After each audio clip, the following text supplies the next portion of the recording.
episode 53. We're fucking live!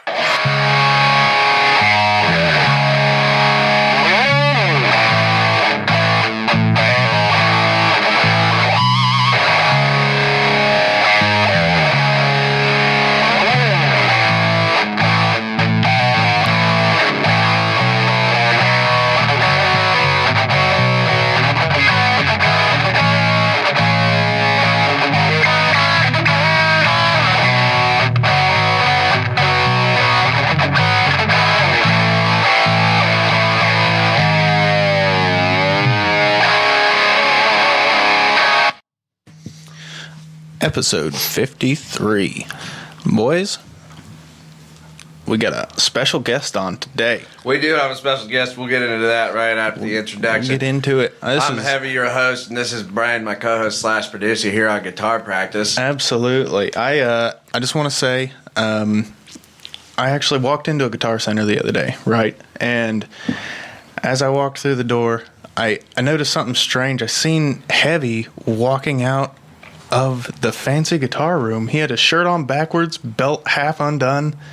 I don't know. He was a little bit sweaty too. I'm not sure what happened back there, but I just wanted to just point that. It was strange. I don't know. You guys let me know what happened. But anyway, welcome to 53, boys. Yeah, welcome to episode 53 of Guitar Practice. Let's get into some announcements real quick.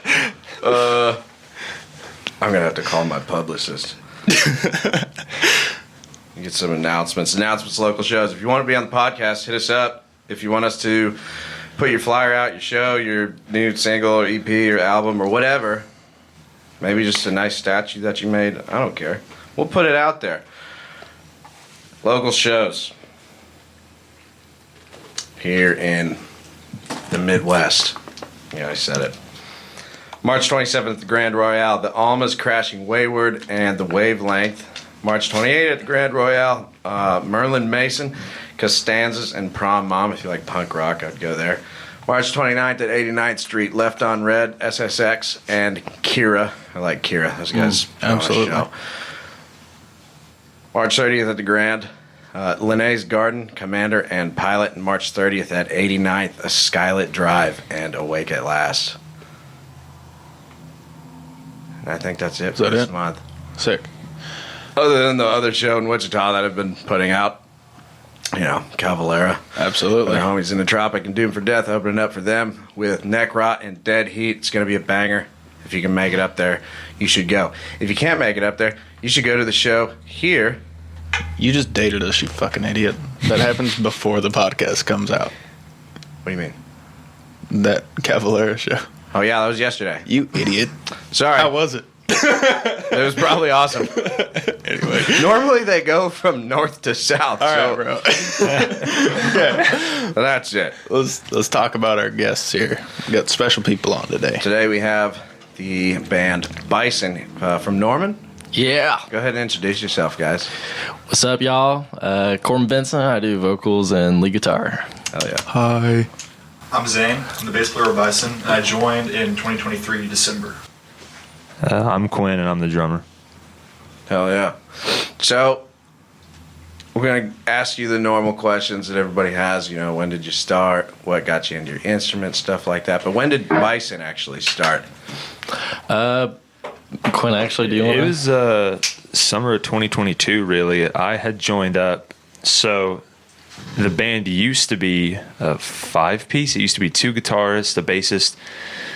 And then I joined on drums in summer of 22, and then we had a singer, but we weren't Bison. We were just sort of whatever. And then eventually the rhythm guitarist left because he wanted to do his own thing, and the singer quit. And we kind of became Bison, late summer, early fall of that year. Went through a whole bunch of lineup changes and didn't really become the lineup we are now until probably early fall. No, not even early last year. I'd say fall last year. School year, yeah. August, actually. Yeah, when school year really started. August of 2024? Yeah. Holy shit. Locked in. We played a few shows. We went through we have so many lineup changes. A lot of lineup changes. Yeah, dude. It's hard to find the right people, man. I've noticed that a lot, especially when you first start. You know, things can get kind of rocky. And, you know, people have personal lives and stuff, motivations and shit. So that's understandable. So, but August 2024. Yeah, it took us a couple of years. Yeah, man. No, that's all good. And you've been in the band since the beginning? Mm-hmm. Okay. You said you joined December 2023. Yes. Hell yeah. And I started the band. you started the band back with him? Yeah, I recruited him first. Oh, okay. Okay. Yeah, sorry, I'm just trying to get a little bit of a read on what happened. Yeah. Recruited me before it was Bison. Again, it was just kind of dudes jamming, and then eventually we became a full band and became So it was a Bison. conglomerate, and then y'all three sat down and made it happen. Kind of, yeah. You make noises. Dog's fucking getting after he it. Likes now. the scritches. Yeah, he does. But yeah. Well, hell yeah, dude. So less than a year. Almost like less than a year. You're coming up on your 1 year. Mm-hmm. Wow, that's impressive. That's cool. That's great. So I've only been to one of your shows. I went to the NCOM. We talked. That was awesome. You guys made the night, hands down. Period. Thank you. Thank you. Yes, sir. That was fucking sick. I seen all the videos and pictures from that shit. Yeah, I went, it was fun. It was a About good it up time. there. It was so much fun. So normally, if you can't tell, really, huge death metal fan. Yeah. That's mostly what I consume per se. But obviously, it came from somewhere. So when I see influence from the greats, that makes me happy too. I like that too. Yeah. And also, he played, what was it? Seek and Destroy. Oh, yeah. And Iron Man. I was like, fuck yeah. Such fun dude. coverage. Yeah, As soon as, that's a great as soon as I heard the wow, I was like, he's not about to drop this shit. Sure enough, dude. And it was fucking sick, man. It was really good. Can you rip the intro real quick? Yes, of course he can, dude. Let's hear it.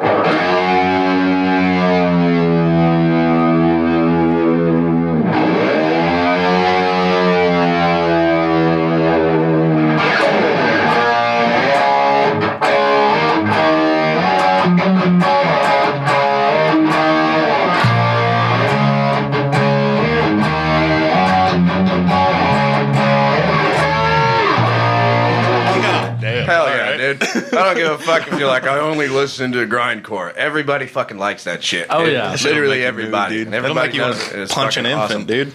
Dude, it makes me want to punch a hole in the wall, dude. Drink Monster Energy and punch a hole in the wall, dude.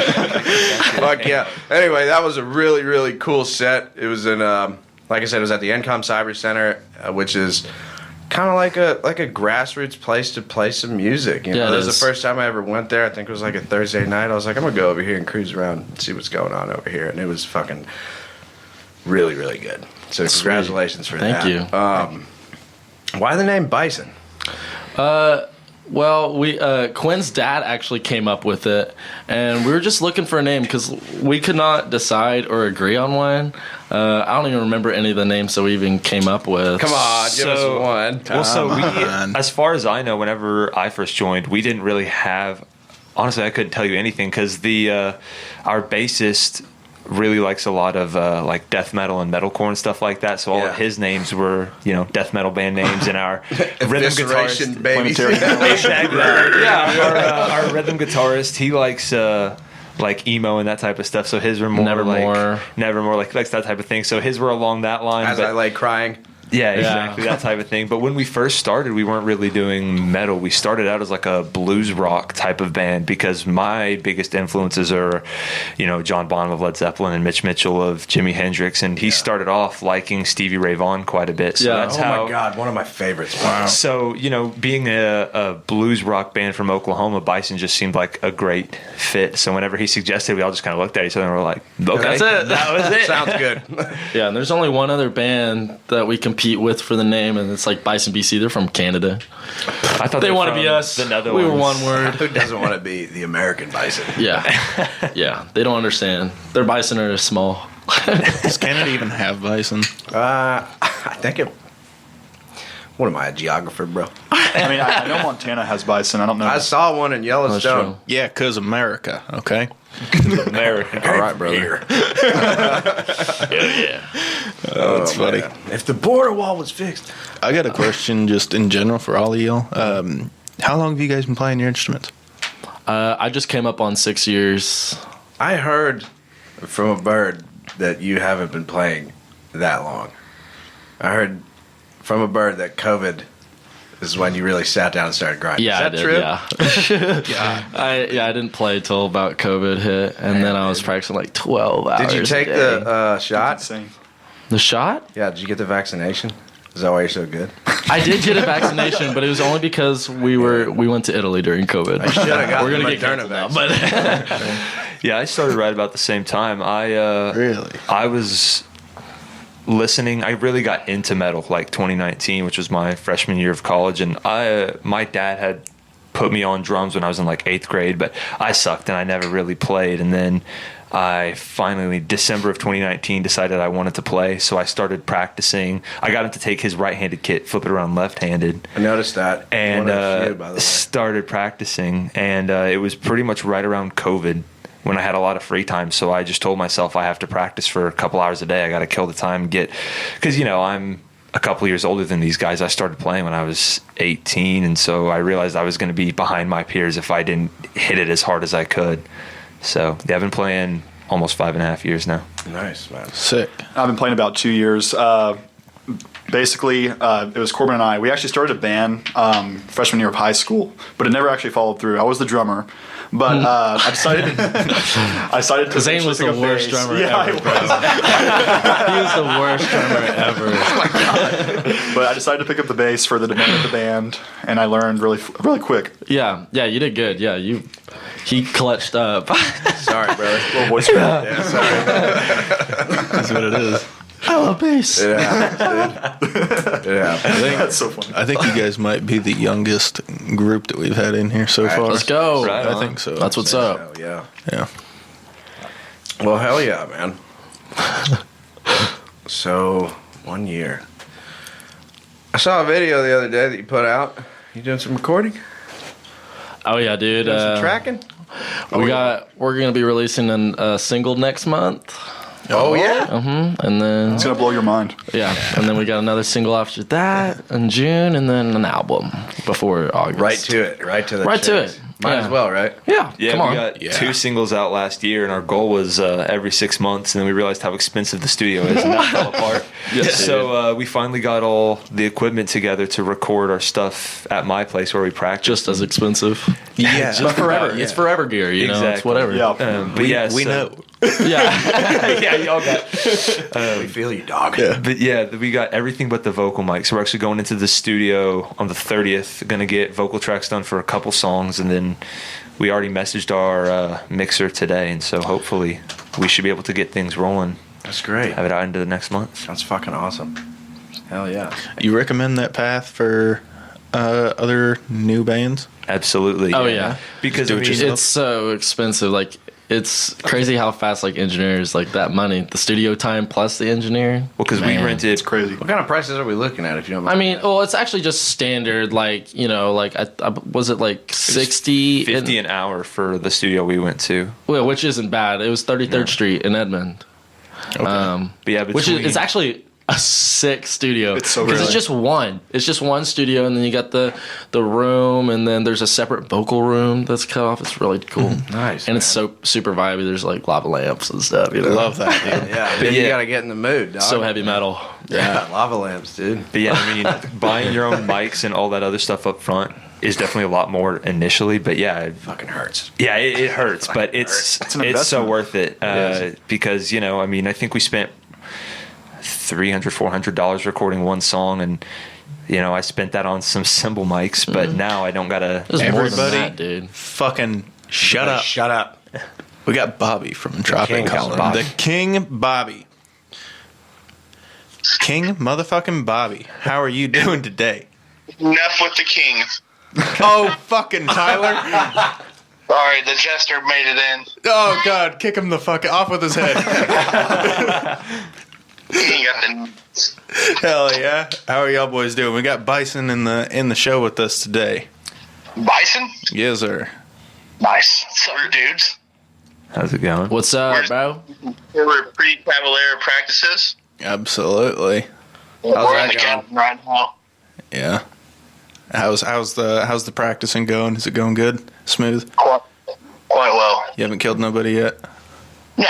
Okay. Cool. Not yet. Well, No murder taking place, and if it did, I wouldn't tell you anyway, so. fair. Not on air, at least. You got a couple tips for us today, brother? Dude, I got a good one, actually. Okay. What do you got cooking? I can't, the name is funny, but they're actually pretty fucking good. Okay. It is Blasphamagoatachrist. It's a hell of a name. And their gospel music? I'll name my kid that. Sure. You said Satan goat Christ? It's more like praise and worship, really. Oh, Yeah, it is. yeah. It's a form of worship music, I would say. Okay. The album is Black Metal Warfare. Black metal. So Tyler picked this, didn't he? Yes. Absolutely. It came from, Yeah. That's a no. Absolutely. I'm standing next to him trying to supervise this one, but he's not listening. Tell you what, you can supervise Good. decent. How about that? Sick, bro. All right. What else you got? Fuck you. Not you. This fucking guy over You heard here. it here. King Bobby said, "Fuck all the listeners." And with the king. Anyway. And the other one, dude, The Haunted dropped a single. Oh, hola. Oh yeah. And it's good, dude. It's called Warhead. I guess I got an album they're dropping soon. All right. But it's cranking tune. I enjoyed it quite a bit. Awesome, bro. Warhead. But yeah, we're about to go through another rehearsal and get fucking cranked for the show tomorrow. If you're in the Wichita area, go to the Wave. Don't be a bitch. Who are we playing with again? Cavalera. With Cavalera, Entropic and Cavalera. It's going to be an exciting show. Dead Heat, Doom for Death. God dang, man. It's such a good lineup. Well, I'm excited for you guys. I hope your practice time goes well. We do. Sorry, Tyler keeps so rudely fucking interrupting you. Just get in the mosh pit with him, man. Show him who's boss. Right? I tripped. All right, brother. Well, we're going to get back to our guests here. Thank you for the tips. And I'll check you out, Bison. Yeah, absolutely. Yeah, he said he'll check y'all out. Thanks, bro. Thank you, man. Thanks, man. Yeah. You guys have a nice day. Get your jester in line. Oh, yeah, he's about to go do his job, so. All right, bro. I'll talk to y'all. Later, bro. King Bobby. Ladies and Hell gentlemen, yeah. you can find the public playlist on Spotify, Bobby's Tip.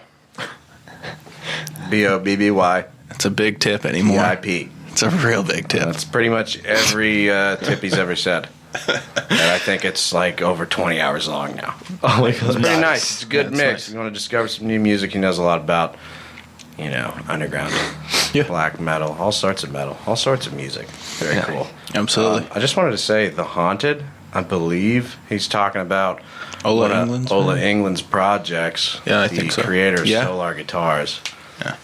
Which I was really close to buying, but I did not. Those solar guitars are so dope. They I are want one dope. so bad. They're dope, but I just had a that's problem what, not touching it before I buy it. You know, King Bobby plays a I solar. understand. Yeah, Nasty he one, does. yeah. It's nice. The green V. Yeah. Anyway, what did I interrupt? Bobby's tip. What were we talking about? Oh, recording with at home. Yep, Yeah. absolutely. So, what's your setup? You were talking about mics. He's got a Cortex, so that makes that. You just DI that, I assume. And do you use that as well, I assume? No, we actually use a microphone up to the bass amp. Really? Yeah. Nice. Classic. It's just this like 57. Yeah. Some 57. Yeah. So we run, dude. We like 57. Yeah. This They're is great. clean. Sounds good. Okay. And what program are you guys using to track all this? We've been doing it on Reaper, but I actually just bought Pro Tools yesterday, so Really? we're gonna be doing some Pro Tools. They added Pro Tools to Windows. Wait, really? Yeah. Oh, I so didn't know I bought a license, a perpetual license. That's good to know. Yeah. What was your motivation for switching? Because we're going from GarageBand to industry Reaper pretty standard. soon. Okay. You're going to Pro Tools to Reaper? We're going from GarageBand to Reaper. Oh, okay. I thought you said Pro Tools to Reaper. I'm like, okay. Well, what? I don't know anything. I don't know. This is his. Well, I mean, Pro Tools is just like industry standard type deal, but Reaper's great. You don't even have to pay for Reaper. You could just kind of go in and just say, I'll buy it later, and they just let you use everything. Yeah. So it's like whatever. Makes sense, but yeah. Does Pro Tools that do video editing as well? I'm not sure. You can make beats though. Sick.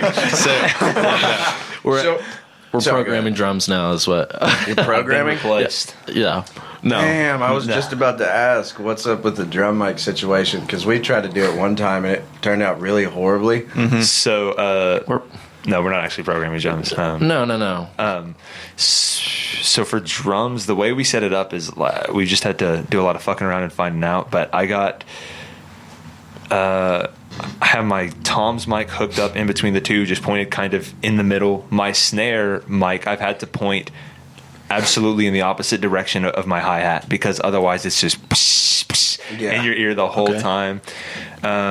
Kick, I bought all my stuff off of Facebook Marketplace for like $150. Yeah, holy shit! And it was a great deal because they're good mics. But I got these nice little clips. Except what I use for the kick drum is just a little clip. So it's basically it clips onto the kick and the mic is right here. Yeah. Boom, boom, boom. I like that. Yeah, clapping like that. Yeah, it's clapping them skins. Yeah, right. Skin on skin.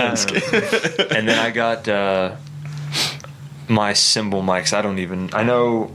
What is it supposed to be? 2 feet is the ideal height. Those are like the 14 overhead, inches. 14 inches. Shotgun mics or whatever. Yeah, I don't know anything about that. I just kind of guessed. I just hung them up and they sound fine to me. I was about to say our demos sound fine. So we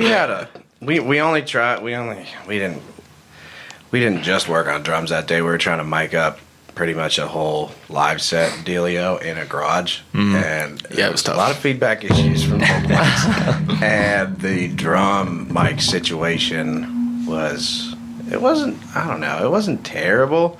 It wasn't terrible. There was a lot of not bleed. ideal. Yeah. There was a lot of bleed. Did you do anything to like kind of stop the bleed? Like how you were saying how the snare and the hi-hat, like, you know. No, it's all bleeding. I mean, it's bleeding into every section, but it's like, you know what it is. So Okay.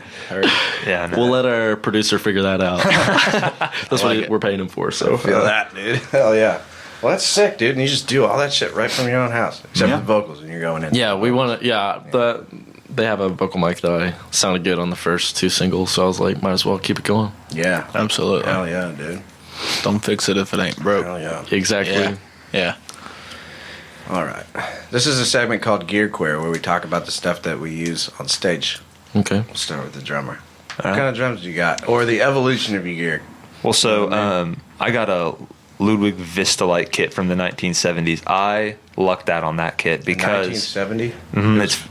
It's from the 70s, and the reason I have it is because my dad found it in a pawn shop in the 90s, and he got Holy the shit. whole kit for like $900. And so it was his for the longest time, and once I decided to start playing drums, I ended up playing it way more than he ever did. So he said, well, if you're going to play it, you might as well have it. So I started with that, and I had the cymbal. I've always had one crash, ride, and then hi-hat is what I started with. Yeah. And then when I started, I actually didn't want to do all this classic rock stuff I'm doing now. I started wanting to do metal. My biggest influences originally were like Metallica, the Dead Kennedys, and Slayer and Exodus, Dead and all that Kennedys, type of stuff. Oh, DH Dude, they're Peligro touring is right now. great. Are they really? Yeah, I thought they were dead. Yeah. No pun intended. Is Jello with them, or is he? I don't know a whole lot about the band. I just know, like, Just as far seen as it. like, Yeah. you know, that was it the punk rock like Skinhead era. They were like the big guys there. Well, because I've never been much of a punk guy, but yeah, the Dead Kennedys are my all-time favorite punk band. They're it for me, man. But yeah, so I wanted to do a lot of metal and double kick, and so went on to Facebook Marketplace again and bought someone's cheap little starter kit, Frankenstein those together, and so I had like 4 rack toms and then my 2 kicks for a while. Lars, bro, he was Lars. Gnarly. I kind of was. It did not sound good together, but I was happy. I did not care. Same And- skill level. And then finally sold that off, went back to just this, and now I got 2 crashes the same ride. I just got new hi-hat cymbals, and I got a double kick pedal, so I only need the 1 kick drum. What brand of kick? Pedal, by the way. Drummer's World DW. Okay. Yeah, there's a lot of people that are like Iron Cobra for life, and then there's this one called like Axiom or something, and everybody, throws shit at each other for all of them. See, I never got that. I started with the Speed King pedal that came with the kit, and I mean, I loved it, but I don't know. I needed a double kick pedal. I bought that because I knew it was quality, and I'm not brand loyal like that. Oh, me neither, dog. It's just whatever works, whatever sounds good. Bro, it's actually Quinn. Oh, bro. Oh my gosh. I was about to say, if you ever see me play live, you know how that he dresses like that too. Actually, I did want to. Cute hippie. I saw something last night. I went to a show last night. By the way, everybody who played last night at the venue, that was fucking amazing. I know there's a little bit of gear troubles, but it was fucking awesome. It was because when I saw your set, I was like, this guy's pushing his bass drum like fucking away from him at this point. You're beating the hell out of that shit, which is what everybody wants to see, Yeah. But the drum was sliding and people were running around. I think one guy was in the corner filling a bag with sand or something and trying to put it in front of it. And I was like, holy shit. I guess that could be a problem, Mm-hmm. One of our buddies literally has a brick that he's toured with. That's the brick that he puts in front or wherever he puts it. I don't know. Up his ass. Who cares? But I saw this little... He stores it. So he stores it in his ass. It was like a foam pad, right? Uh-huh. And there was Velcro on the bottom. And I don't know if Quinn has one. I do have that. Yeah. He just got one. he just smacks it right on your little drum carpet, So what I started off doing, started off, I just had to hit light. But then my dad had this old sock filled with shotgun shot, just balls of lead. That's a cool, I don't know, 20 pounds. And we called it the testicle, and I would put that on the front of my thing. I would put it on Was the that front the bag of sand that I was talking about? With? It was like the little shot you put into shotgun shells. Listen, bro, That's wild. That's kind of hard to don't take that to the airport when we go anywhere, dude. It was just a bag full of those, and I would set it on the front of my kick, and that's what stopped it from moving. But yeah, I finally bought a kick block, and I'm so glad I did. That thing is phenomenal. Yeah. No more yanking back on my I kick. saw that shit. I was like, oh, that's smart, dude. Yeah. A little pillow with Velcro on it. Yeah. That's about all I know about drums. Sorry. That's okay. it, dude. It's okay. That's about the extent of my knowledge on drums too, and I play them. So. I did see. So you got to replace skins, especially if you put a dent in them or something or whatever, Mm-hmm. And I saw this video of this guy putting a bass skin on and standing on it. Do you stand on your drums? No. I think I'm so big I'd break them. Although I have heard that Stuart Copeland would stand on his snare drum to get it as tight as he could. I don't know if that's true, but I thought that was kind of crazy. I saw a video of a guy standing up on a drum and it made my hands sweat, dude. Well, there was like this guy who was stretching it. He was like jumping on it. You gotta. That's crazy work. Come on, stretch Stressing it. me out. Yeah, I'm no, not even a that's stressing drummer. me out here. Stretch. I watched it happen in person just the other day. I was hanging out with Tyler from Entropic. He's changing out a snare head, and he was like, I'm going to stress you out. I told him the only thing that could stress me out is if you punch a hole through that brand new head. And then he literally put his fist on it and practically did a handstand on the drum. And it was like making all kinds of cracking and creaking noises and shit. He was like, you have to get the stretch. Need the some tone, oil dude. underneath or Put the something. tone. Put some Vaseline on it so it can slide over the wood or something. Anything but that tensioned pop, Pop, pop, pop, pop. Oh, yeah. Yeah. I mean, he's not a small dude either. I mean, he's really been on the chicken nuggies recently, Stop. You can't talk shit about people that's not here, dude. He talked shit to King Bobby on air just now. He said enough with the king. I'm going to have to interview him about that. Yeah, that's enough. That's enough from the jester.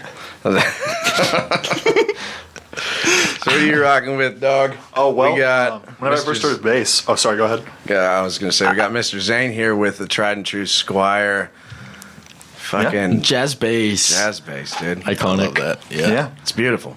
Well, I actually started off with a Rogue, like a cheap bass that my friend gave me. But whenever I joined Bison, I actually went ahead and got this bass, just because it was better, higher quality. Yeah. I started first with a Fender Rumble amp, but I actually went up in wattage because the 50 wasn't enough. Then I went to the 500, and then it was perfect for all the gigs and stuff.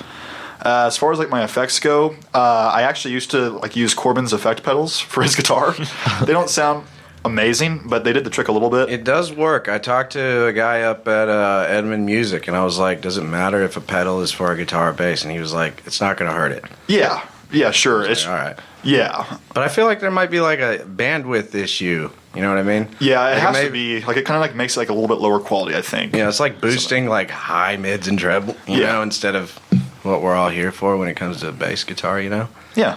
But yeah, dude, your rig sounded really good. That's another thing I noticed with your guys' live set is, especially with guitarists, and I'm one, that we like to be the center of attention. We want to hear the gain, you know what I mean? Fuck everything else, we want to hear it. But you guys had a really, really good balance, especially with some of the songs that you guys were playing, where the bass really cut through.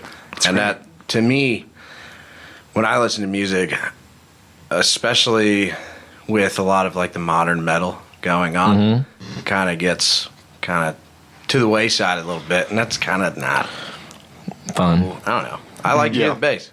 Yeah, no, I mean, I believe in having a perfect mix. I think it's very important, and it really like drives the music. So what kind of pedals are you rocking with now? Well, right now, I don't have like a whole lot, but my main tone comes, I use this like Geddy Lee signature Sans amp for my bass sounds, and I think it sounds really good. Nice. Yeah, it's really good. It was like, I think I got it for like $300, so it's really high quality. Yeah, pull that up real quick. Can you spell that? A Sans amp, SANSAMP.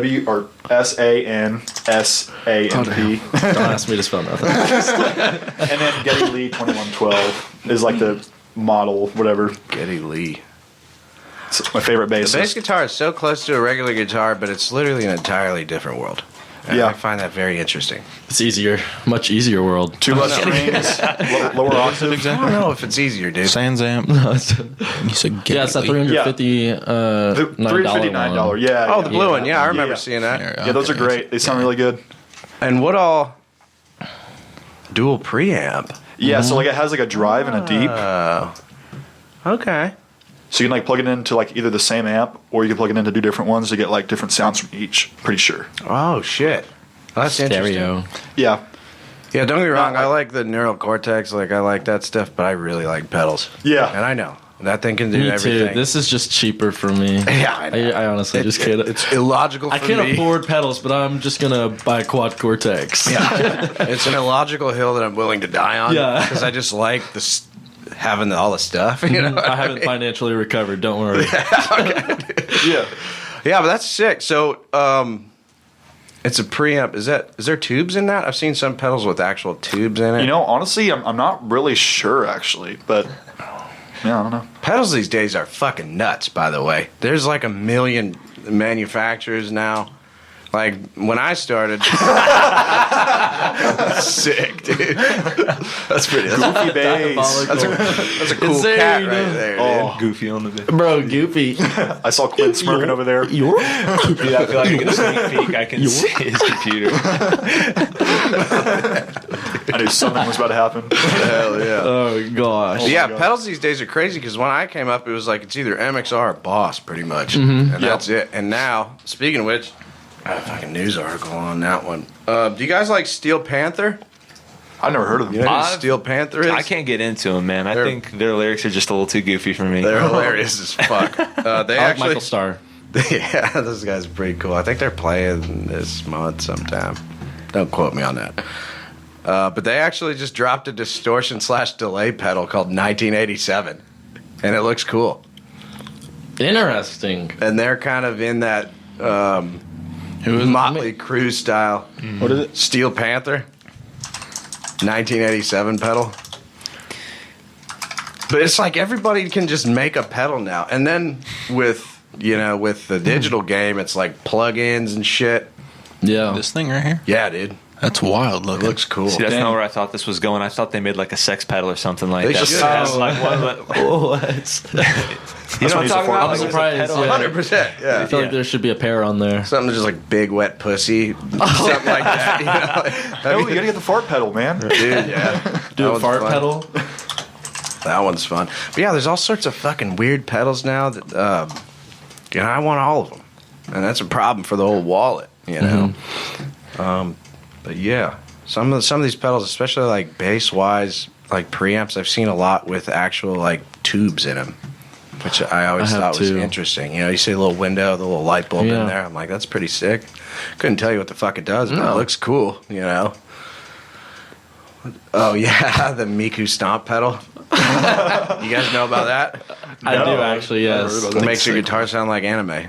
No way. Yeah, like an anime singer. Yeah. Exactly like that. Yeah, it's fucking sick. But yeah, I just wrote that down. I thought that was pretty cool because they got a little bit of a vibe. If you haven't listened to Steel Panther, I recommend the song Tiger Woods is my favorite song. It's really funny. It's pretty much about Tiger Woods and his divorce issues. Hilarious. It's pretty funny to me. All right. Anything else you want to add to your rig, dude? I mean, yeah, I want to get some more. I want to get like a envelope filter. I want to get a chorus, an octave pedal. I just chorus on just, bass just money. is fucking sick, dude. I never tried it out, so I really good. curious. There's also this like Line 6 Pod Go thing I've been looking at, and it has like multiple effects you can. The red one? I don't know if it's red, but I think it's. Wait, the Line 6? The original. Wait, what did you say? It's like it's called a Line 6 Pod. It's like. Oh, wait. The original one. Are you talking? So the original Line 6 Pod was. I'm old, so I got the Guitar Center magazine. Yeah, you are. Dude, you want that thing? Bro, that is that's history. The one that's 400 right there. Oh, that one. Okay, Yeah. okay. I was like, those are cool too. Bro wants an ancient piece of history. Everybody had. I didn't know that, but I think I've seen those before. Yeah, dude, they were like. I remember back in the day when it came to like amps and stuff. Like, if you didn't have a Line 6 Spider, what the fuck are you even doing? Yeah. You remember that shit? Probably not no more. But it was one of those things where it was like that was the metal amp, kind of like how. Looks like a jelly bean. Yeah, Kind of does, yeah. that thing. That was just like a combination effects. Yeah, the pedal. multi-effects, yeah. Digitech came out with a couple of ones. I know a couple of people that run old Digitechs. I think the guy from what's his name, Ted from Soprogynous in Wichita runs a Digitech effects. Does he really? Yeah, the purple one. Wow. Yeah. Wow. Yeah, dude. Try out Chorus. It fills the fucking room up, dude. It's badass, dude. I will. You should. Highly recommend. All right, Corbin, what do you got? So like whenever I first started playing, I started with this. It was a 1969 custom craft, like a little Strat. It was like one of the Sears guitars that you could go to Sears and buy a guitar and put it together yourself. It was one of those. Holy shit! I got that in the estate sale. That's sick. Yeah, that's And cool. then my dad had this little Dan Electro, like Strat, and it had like a built-in phaser, but he didn't like let me play it because my mom got it for him for like when they got married, and he doesn't like people touching his stuff. Okay. Yeah, he's also a bassist and all that. Like, he's dope. He's really cool. Dan Electro was one of those brands that are. I feel like they were like really big in like the Jimi Hendrix kind of era. Like I don't maybe not because Jimmy Page also used one. Yeah, it's a So he played in different. Kashmir. It's a different different genre, really. I don't Yeah. know a whole lot about it, but when I see it, I kind of get the feel that it's of that era. You know what I mean? And they make some strange, like a guitar with a phaser on it. I never heard of that. It's so cool. It was neat. Wild. Yeah. What are you running now, though? Or what was the workup to what you're running now? You know what I mean? What was the workup? Yeah. So my first guitar I had like bought for the rig. I had a 2006 Gibson SG, the Tributes, the one because whenever I first originally started, I was like super big into AC/DC. You know, like I heard Back in Black on Iron Man 1. You know, and I'm like I gotta learn how to play this song. You got the SG. Yeah, and I Was got it the red SG and black? too. No, it was black with the big black pickguard with the white Okay. like lining on white that. border, Yeah, yeah. it was so sweet. That was cool. I had that for a while, and then I started listening.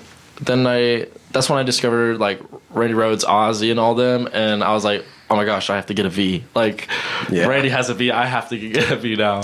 And so then later on, that was 2022, I bought a 1975 Harmony Flying V Brown with these super hot humbucker pickups. Then I got this D not too long ago, like actually That's almost 2 years. Wow. 2 years ago. And through that, I was a big tube guy. I ran, all my pedals.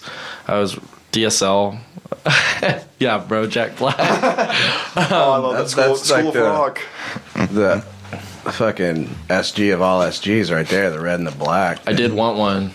I really wanted one with the whammy cool. too, with the walrus tooth whammy. That's what I named the other dog after. Really? Angus Young, yeah. Yeah, he was one of my first guitar heroes. AC/DC, dude. Mm-hmm. Fucking ripped.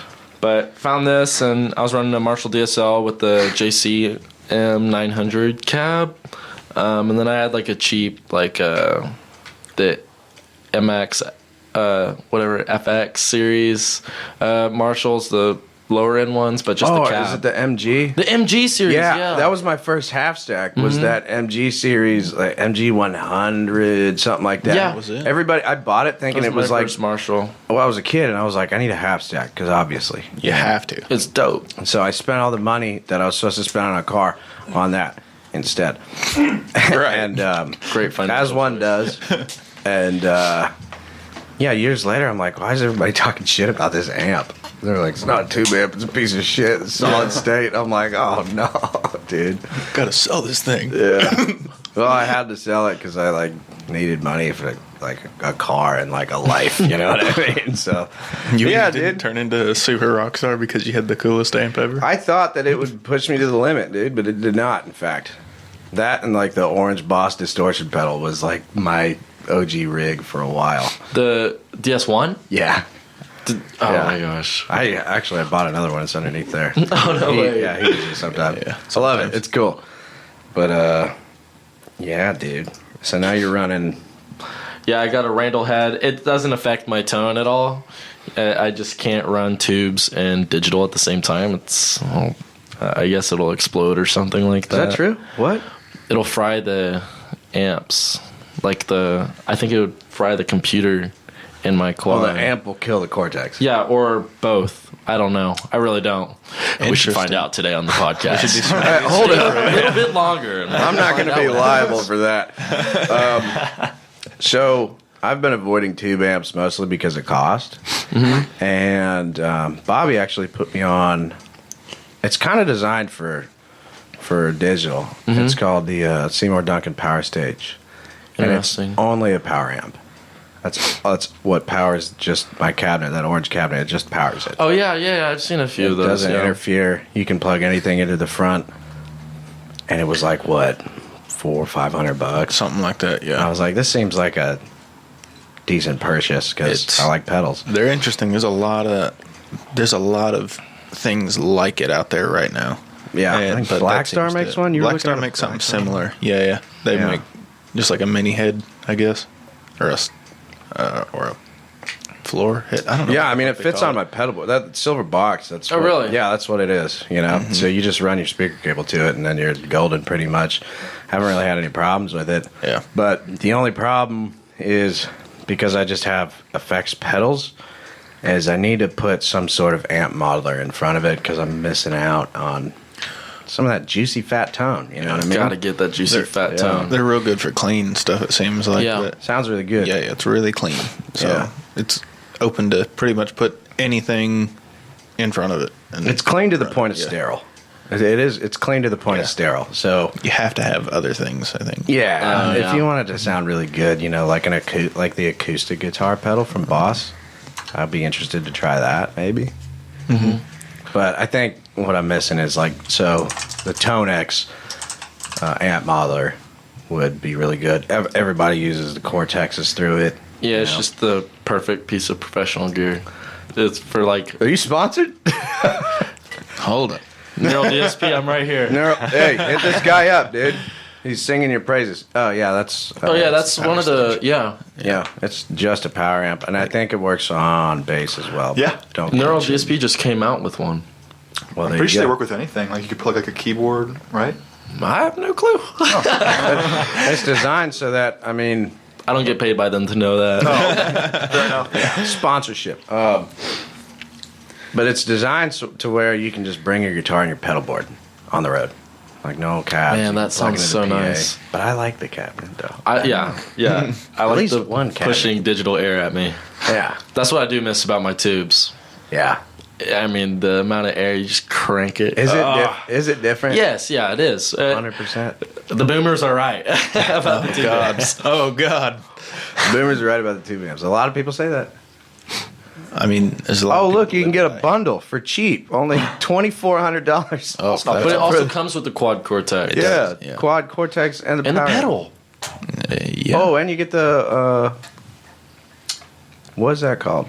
I want to say Cables? whammy pedal, but Yeah. you can assign Expression it to do different pedal. things. Expression pedal. There it is. I don't even use my expression pedal. Fucking pro, dude.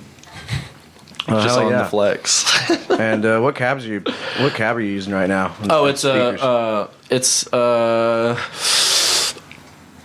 a Celestian something. I don't know my gear. I just like if I'm like, oh, that sounds good, I'm gonna keep that. That's a good idea, dude. That's honestly the way to go.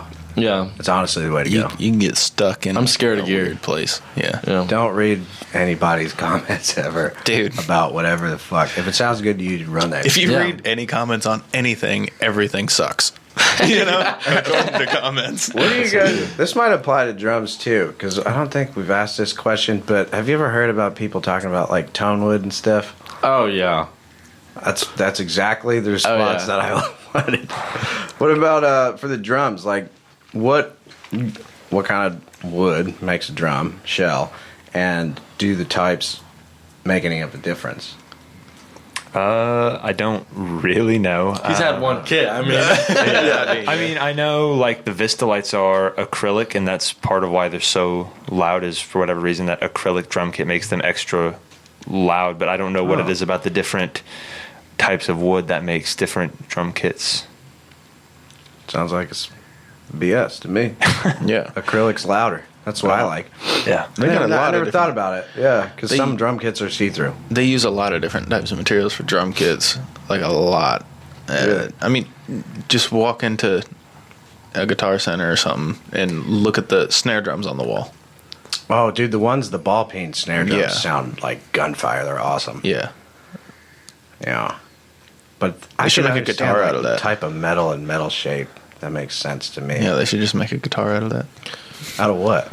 Just solid plate steel. Solid. oh man, ground it. I don't even know how you'd like. I actually saw a YouTube video of someone doing that. No way. Yeah. Oh God. What was it like, other than heavy as shit? Just heavy, I think. They also made like a fish tank out of a guitar. They sound- They used acrylic to make a fish tank in a guitar. Was there a live fish in there? Yeah. Oh, rip. Yeah. Hell yeah. Those Not live their for brains long. are getting blown to pieces. Pretty sure I have a The video too. vibrations. It's gotta be. That's how they make those goldfish when the eyes start sticking out. They put them in a fucking guitar and send them to a rock concert. Damn. Played in front of 400,000 people yesterday. Yeah, it's just like anxiety ridden, swimming upside down constantly. Their brains are enlarged. Their heads so swollen. Oh my god. Yeah, that's what happens to them, dude. The poor fucks. Damn. This is me whenever I play a wrong note on stage. So me like half of the gig. So you guys have played a couple gigs now. What was the first one like? Since it's Oh, we played in the Semi-fresh. basement for our first gig during Norman Music Festival with I don't know if you know Deity. absolutely. They were just on, yeah. Yeah, Deity. Those guys are sick.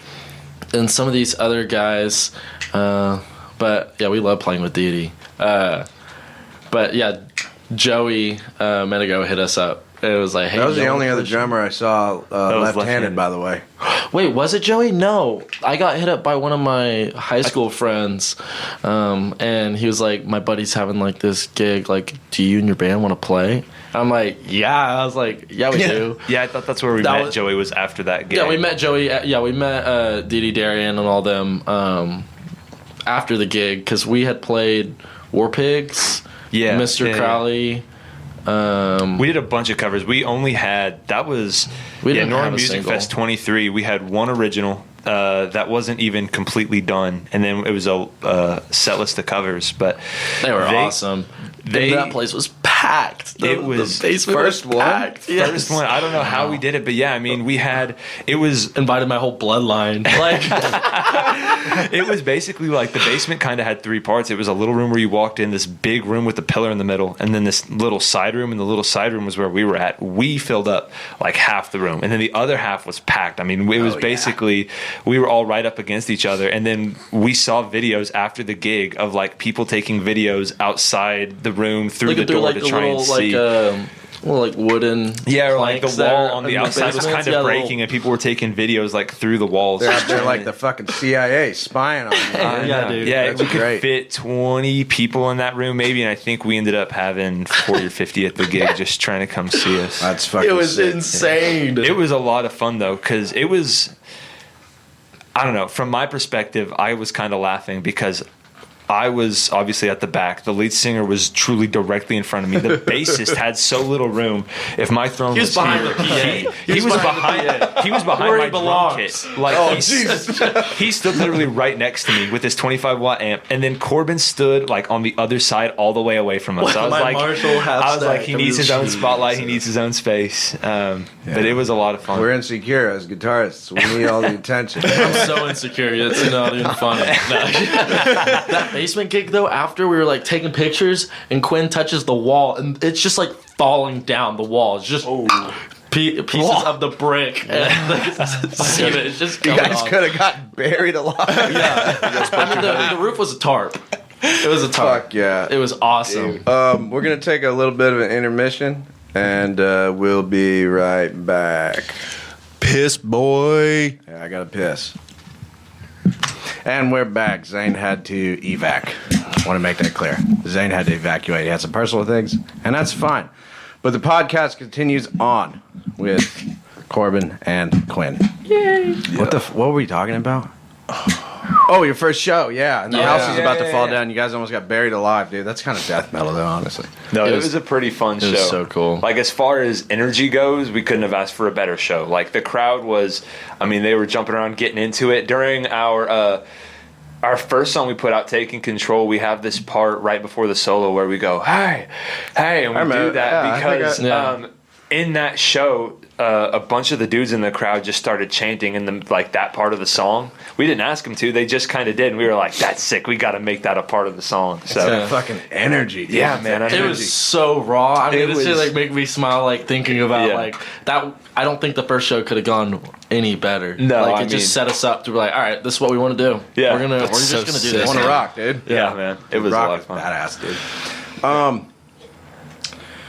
So you played a couple shows. Have you ever had anything go south, go wrong yet? Okay, so before Yes. every show starts, something goes wrong with my gear. It just happens. Whether it's I don't know how to turn on my quad cortex, or something's not plugged in, or I didn't bring a power cord. Like today, I didn't bring a power cord. Always forget a power cord. We got a lot of chords. We found it to be very useful. Yeah. Well, I mean, like I always just expect. I'm like, it's a venue. They're gonna have extra power cords. I would anyways. not. I know. not do I'm that. not That's gonna such do a that. bad But it's like, I mean, like I had forgotten my power cord. We went and played at the Vanguard in Tulsa. Like, How was that? I've been meaning to Dude, get the up Vanguard there, is dude. so dope. They got a scene up there. They got dude. oh yeah. We just played with these guys, Crimson Love. Yeah.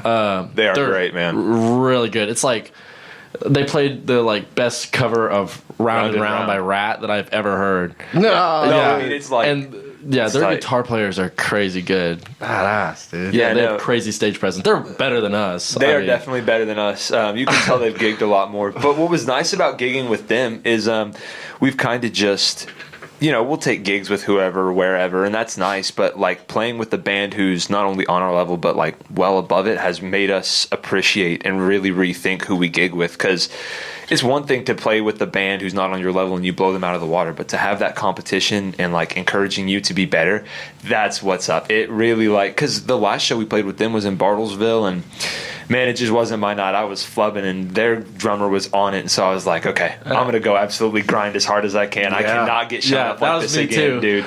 I cannot get shown up again. I don't ever see. There's not really many like lead guitarists and like that I've like cared for in this genre, at least in Oklahoma.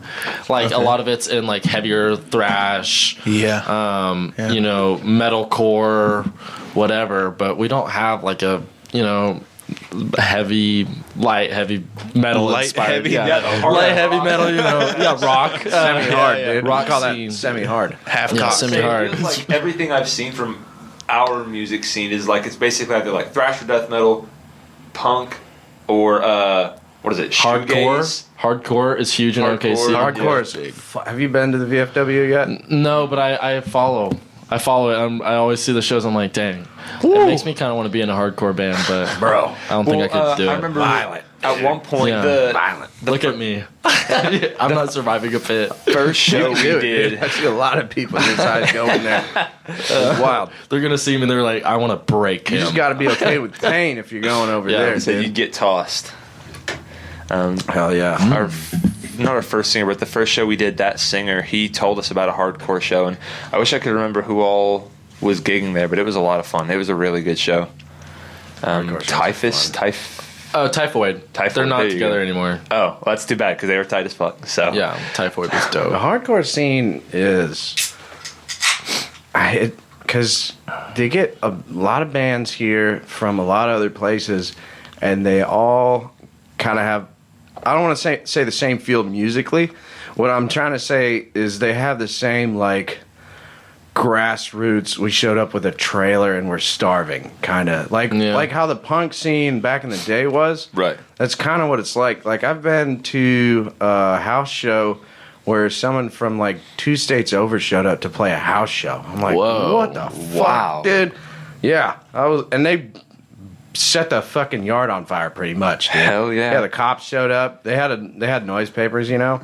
So it was good, but the cops showed up, and it was on a Thursday night, and it was fucking crazy. I'm like, these guys are really about it. Like, Jeez, the dedication there, I was like, I can appreciate. Yeah, that's cool. That's actually really cool. Get in the van, we'll figure it out, kind of stuff. I'm like, what about all this? And they're like, "Rah, we're going over here, and we're gonna play a show. They probably got a power cord for my amp over there. Yeah. No, I feel like what you were saying, like, that's the entire motto. For It's like, we everything. got the guitars and stuff, right? Like, all right, well, let's go 6 hours away and play a house show. And it happened. And they're all, like, hanging out in the living room. And, like, when the cops showed up, I got scared, so I just ran into the bathroom, you know what I mean? Don't do crime. I don't do crime. I don't do crime. I'm running, dude. But, yeah, it was just, like, that whole, like, feel of the scene. I was like, I can really appreciate this. Yeah. And then, like, I think they broke a chair and stuff during their set. It was pretty cool. It was pretty wild. So sick, man. Yeah. It was just like the garage door opened, and that's where that was the stage. So everybody's That's so just dope. standing in the yard. Like, Yeah. God damn. Type mentality, do. man. Yeah. We want to do some more house shows. We just don't know anybody. We'll talk after. Okay. Yeah. I love might how- have a bit of a plug for you. Yeah, Possibly. Maybe, yeah. I know of a I don't place. know if we're probably not there yet. We haven't made it to that level yet. Yeah. I don't know, I think you guys do really good. Oh, thank you, but yeah. You guys are really good. Stage presence from everybody. So, one of the kind of, like, I don't want to say it's like a unsaid rule, because I've said it before, but I go to a lot of shows, right? Mm-hmm. Purposefully, because 1, I like going to shows. It's fun. But 2, I need to see your live set. You It's know what I mean? important. Yeah. Like, I need to see your live set, because it's that energy that we were all talking about in that first show that y'all played. Like, I want to feel that. And that doesn't have to be coming from the crowd, but I want to feel it from the band at least. Mm-hmm. Like, I want, as a consumer, I want artists to get up there and just crush, whether or not anybody's looking or not. You know what I'm saying? Yeah. Mhm. And I think that's why we've always had such great guests, is because of that unspoken rule. Dude, the shows that are like a very small crowd, like we went to who was the band? Narcotic Wasteland. Yeah, we went to Narcotic Wasteland show. Woo! And That was cool. Dude, there was not that many people there. There was not. Couldn't believe it. Might have been maybe 15, 20 people. Yeah. In Narcotic Wasteland, you know, it's kind of a big deal. It's a big deal in the death metal community. Yeah. But those guys still put on like the absolute best performance they could have. Like, regardless of how many people was out there. Like, it could have been packed, or it could have been exactly what happened. Yeah. Where there's, like, literally just, like, us and a couple other people hanging out, just staring at them, you know? It was like a Monday night, too. Yeah, dude. I was like, dude, I'm It's going important, dude. Yeah, putting on that show is Well, big. see, I love those smaller crowds because the thing is I'm an entertainer and I love to entertain, but I am still a shy person and afraid of, messing up. So as important as those big crowds are to, introduce yourself to new people, those small crowds are fun. That's where you get to really just let loose and just kind of show them really what you're about. Because it feels more intimate. Well, yeah, something I was talking to him about was just about how I get nervous and my improv kind of sucks live because I get nervous. I don't want to mess up in front of people. But when you get those smaller crowds, you get a little more of like who I am and what I'm about. Yeah. More what you'd see at practice than what you'd see live. So Yeah, I like cool. those small crowds, man. Those are fun. I mean, I'll tell you right now, I'm a way better guitarist off the air. Yeah. Oh yeah. Pierce, Oh yeah. sure. Me too. Period. Yeah. Paul got, like, Gilbert level fucking- off the air. I'm just kidding. So, whoa, this is some tall claims. I'm just dude. kidding. I'm just kidding. I'm just kidding, guys. That's I badass. still play at Guitar Center. I play a guitar center. Yeah, you sometimes. do. I know. I seen you. I like playing it. I get stuck. It's bad. Good callback. I won't go to Guitar Center with him anymore. It's God's punishment for drummers, dude. I don't know. Well, Guitar Center, they up their game. Like, Do they? They have really nice guitars on the racks now. They do. And thank God, because I got sick of seeing all the dinkies up there. Just Dude, Jackson Dinky. 74 Dinkies in a row. 74 dinkies. No, it's like I go there now. I'm like, oh sweet, I'm gonna sit down and play this $5,000 Gibson Les Paul for the next 2 hours and not buy it. And that's but exactly I'm gonna why I get my don't go, practice because time he'll on just sit there and he'll just rip the same stuff over and over again. I'm like, can we please go? it. All right. my ego can't handle that. Don't say that. I just Well, I don't know about you, but when I go to Guitar Center, I only play the songs that I know pretty well. no, it's practice. No, it's practice for me. Fuck that. Fuck that. Why don't you go over and get on the drum set and just rain hell? I do like to do that sometimes, especially because with my kicks, what I do is the beaters I have are pretty heavy, and I like taping 50-cent pieces to the back for weight training stuff. What's that? A 50 cent Like a piece? coin? Oh, yeah. So, you got like pennies and nickels and quarters, but I guess. Sorry, my bad. But, No, I know. I get You know what that. pennies, nickels, and quarters are? Don't ask. Fucking idiot. but it's just a big old coin that's 50 cents, and I'll tape it to the back. I got the idea from Vinnie Paul. I guess he used to do that to get a bigger, heavier sound. And so I will... I'll tape it to the back, not during shows, but for practice. So I got this real heavy beater, and then you go to Guitar Center. Sorry. There you go. Exactly what I was talking about. Tape an entire black man to the back. But so I get to Guitar Center, and they got these light little pedals, and I can do all this stuff with the double kicks that I can't really do at home. Yeah. What do you think about the E-drums, dude? Because a lot of drummers hate them. Don't fake it. So I don't hate them. They're not for me personally. I think acoustic is much better, but I mean, I'm not going to hate on them. They definitely got their purposes. Have you tried out the new Alesis kit? Dude. I'm not about like the $3,000 ones. Yeah. They're really not. Yeah, it's the one that I'm always playing at Guitar Center. Oh, is that middle what it is? one? Yeah. Oh, with the okay. mesh I guess head. apparently I have. The mesh. It They're doesn't real nice. feel. I'm not a drummer, but it doesn't feel like a real one. But it's a lot better than those dumb rubber pads that used to be. Yeah, I there's actually seen GarageBand. I actually seen someone playing a E-kit live on stage. Was it good?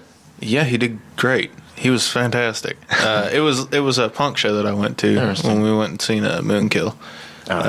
One of the bands had an E-kit up there, and he fucking killed it, But it was interesting because like pre-show when they're setting up, like he's playing through some warm-up stuff or whatever, and then he'd reach over and adjust on his little tablet or whatever the fuck sitting next to him, and then all of a sudden the whole kit just sounded slightly different. Yeah. Like he could tune each individual piece to sound exactly Dang. the way it was sick. Yeah.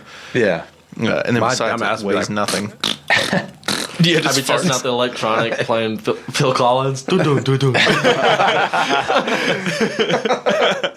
See, I don't know anything about that. I don't know electronic drums, so whenever I do get to play on one, I'll just sit there and I'll just play through for a little bit, and I'll just hit buttons and go through settings. That's the way, dude. I'm just always looking for that 5150 drum sound. I'm like, all right, when am I going to get the... Do you know what I'm talking about? 5150 Van Halen. Yeah, 51. I love that drum sound. It's not like Is that the name of the fucking drum kit? No, it's the name of the album. The name of the album. It was the first one with Sammy Hagar. Okay. But yeah, that drum sound is I absolutely love it. So yeah, anytime I can find that kind of drum sound, I get all excited. Hell yeah. Yeah, that one right there. Oh shit. Yeah, sorry, I'm not like a. I never knew that. 5150 means cool amp to me. Yeah, that means amp. Yeah. Fair enough. Yeah, the Van Halen is the white one, dude. They're pretty dope. They sound really good. They look cool as fuck, dude. Man. I almost bought one. Really? Yeah, instead of my Marshall. But I saw that everybody had a 5150, and I wanted to be different, so I got a Marshall. I didn't want the same sound as everyone. Hey, you know, Marshall just came out with a JCM 800 pedal. I saw that. I'm not gonna buy that. Beneath me. Beneath. He is. I do want a JCM 800 though. So, what was the question that started all this? Something that went wrong at a show. I definitely cut you Oh off. yeah, something that showmanship. A situation where that something goes went wrong. wrong at a show. Yeah, something shit their pants or something like that. Nothing has ever gone wrong during a show, but there's always characters, and so it's interesting to watch some of the characters. I've had stuff go wrong at shows. At our NCOM set, did you see our whole set? Yeah. Dude, our very first song, Taking Control, the kick drum kept slowly moving away from me little by little. Yeah, that's why I recommended the Velcro pillow thing. Until the end of the set, or by the end of the song, my kick pedal or beater literally got stuck on the head like this. And so I had to go yell at the merch dude. I'm like, bring me the testicle. I need that shit now. So I had to push it. I had to lean it forward, pull it back, and then set it on top of that and readjust the spikes. But yeah, that's about it. I mean, it's a minor thing, but it felt big at the time. But that's about it. Aside from, have you ever gotten in a fight on stage? Not yet. Molly Crow. Hey, we got a video for you. Go into the Gmail and type in Maynard Attacks. Or that's the name of the email. I don't know if you guys have seen this video. You guys like Tool? I do like Tool. I think they're pretty cool. Brain likes Tool a lot. I do. Is it the video of him diving off stage? No? No. This is an old video, so Maynard Attack. hopefully it works. If it doesn't, we're going to cut all this out.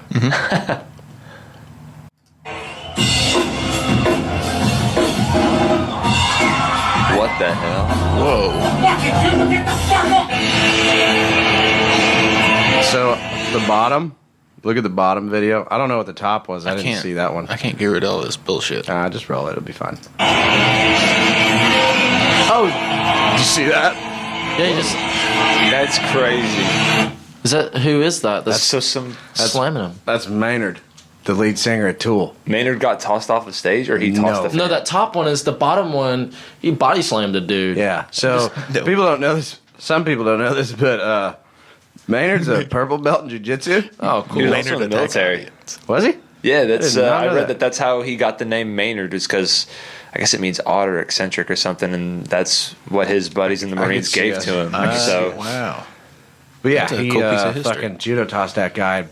Got him in full mount, all while continuing the vocals, which is pretty fucking awesome. Hell yeah. Nothing happened like that though. No, that's what I want to pay for right no there. fights. Yeah. No fights. You heard it here first. He'll pay you to jump him on stage. Hold up. Listen. Did have during our basement set, I think it was our basement set, some dude grabbed the mic from our singer Devin and was singing the lyrics. Was that during the basement set? Do you remember? I think so. Yeah, some dude kept trying to he grabbed the almost mic fought to him. sing, and Devin kept pulling it back, and he wouldn't give it to us, and eventually Devin just pushed him off. That's about the closest. We were playing War Pigs. Yeah. Yeah. That was Of course they want to sing in War Pigs. Who doesn't? Come on. Yeah. I see that a lot of hardcore shows. Huh? Yeah, I see that. Yeah, a the lot. hardcore I've seen that at hardcore shows, but the not giving it back is interesting. Yeah, I've never seen that. That sounds like a fucking check you wrote for your own ass beating real quick. That crowd can get out of control fast. Mm-hmm. Hell yeah. No, I just thought that was interesting that he didn't stop singing.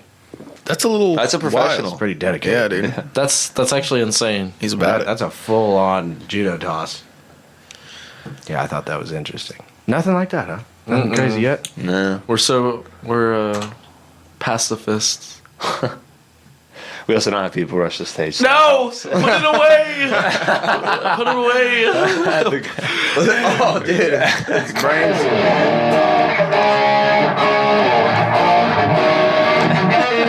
He said something while we were off air, and I'm not letting it get away. No, let it go. What did he say? Well, Are you a Greta Van Fleet No. fan too, just like Brain over here? actually, Shut the fuck up. I listened. Greta Van Fleet was one of the first rock bands I listened to when I first got into guitar.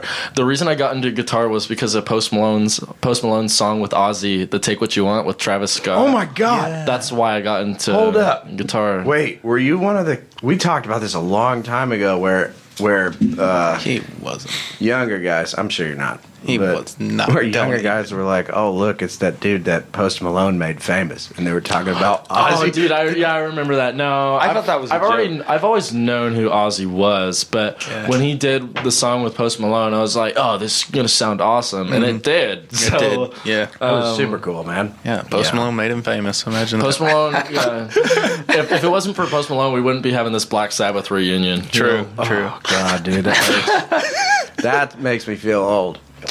I saw a video the other day where someone was like, "What's a modern metal classic that really just is going to define the era?" And the guy was like, "Laid to Rest" by Lamb of God. Oh, I've seen that Yeah, I've video. seen Yeah, that too. yeah, And then yeah. the dude has like convulsions and shit because it's fucking 20 years old now. Yeah. It's a classic. That sucks, dude. That sucks that that's a classic.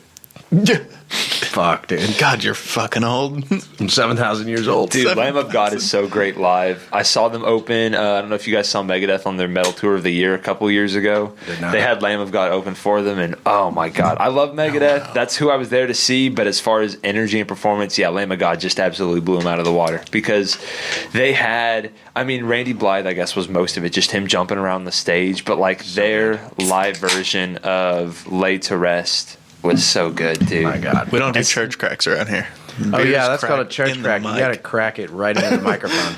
That was an unspoken rule before. Sorry, Yeah, we there you didn't go. There you go. Yeah, dude, I remember Lamb of God. My buddy passed me a CD. I'm like, holy shit, dude. And my parents were like, is this Christian? And I was like, yeah. And my dad was like, bullshit. Oh, fuck. That's the Lamb of God himself. I understand your sympathy, though. I just went to the Kill Switch and Kubla Khan show with Frozen Soul and Fit for a King. And don't get me wrong, I love Kill Switch Engage. Fucking legendary. Really are. Especially in like the metalcore, whatever you want to call it. That dog is going to be on you until you make him get off. I was about to say he is just the Hey. sweetest thing, but he likes giving hugs. Yeah, he does. Hugger. He does. So if he annoys you, just push him down, dude. That's all I'm saying. He's a sweetie. If I got something to say, I'll push him. But Yeah, just Okay, push there him you down, dude. But so Kubla Khan, one of my faves. Yeah, they're so dope. I've been trying to get into them recently. Oh my god. They're insane. So it was, Frozen Soul, super awesome death metal. Fit for a King, kind of like that metalcore. Never really listened to them, but they put on a great show. And then Kubla Khan, fucking craziness. And then Kill Switch. But it was one of those things where like I bought the tickets because of Kubla Khan. yeah. Hands down. I need to see it. I want to see the fury. You know what I mean? And I was talking to a guy before the set. And he was like, "You like Kill Switch?" I was like, "Yeah." I was like, "Do you like Kubla Khan?" I was like, "Never heard of him." I was like, "Do you go to a lot of rock concerts?" He was like, "No, but I went to Glorilla." Shout out to this dude. I hope he's alive because I never saw him after Kubla Khan. Oh, good God. I never saw him. Took him again. into the amp pile, bro. I told him, I was like, hey, bro, when they come on stage, I would suggest not going into the middle because it's about to get fucking nutso, dude. And it was, dude. These big giant white dudes were swimming through the crowd and grabbing these poor helpless little females that were like passed out and all this shit. It was so hot. That's why you can't get in the pit, Corey. Sweaty. They be picking you up. Whatever, bro. It was everything I wanted it to be. That's awesome. And, yeah.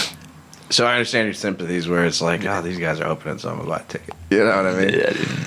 But yeah. So, Greta Van Fleet. Let's talk about it. Okay, I'll tell you what. I loved their first 3 albums. Their new album sucks really bad. They want to be someone. So here's my thing with Greta Van Fleet. Led Zeppelin is my all-time favorite band. Those are my guys. And Greta Van Fleet, I'm like rooting for them, but they pissed me off at the same time. It was their interview where they talked about, like, what are your biggest influences? Yeah, we love Aerosmith. Die. Dude. Fucking die. Like, no, you're obviously Led Zeppelin. I love Led Zeppelin. Well, what was the member? Who's the member of Led Zeppelin? I remember an interview where they were like, listen to this Robert song. Plant. Yeah, and he was like, sounds very familiar. I was like, yeah, that's what we're all Someone thinking. stole Yeah, that's what we're that all from thinking. someone I know. And the Is that- craziest part is like, I don't even care if they would have just been honest about it. You know what I mean? If they would have been like, yeah, I love Led Zeppelin, it's my favorite band, I would have been like, I get that. But Yeah. That's why we're not hiding anything. no, that's There's nothing to hide. We're like, we I got this steal. from this person. Please don't hurt me. See, I could accept that. Yeah. That's what I mean. It's like, it's one thing when you love an artist and you want to pay tribute to what they do. I do that all the time. My favorite drummers, I steal from them. You know what I mean? But Like who?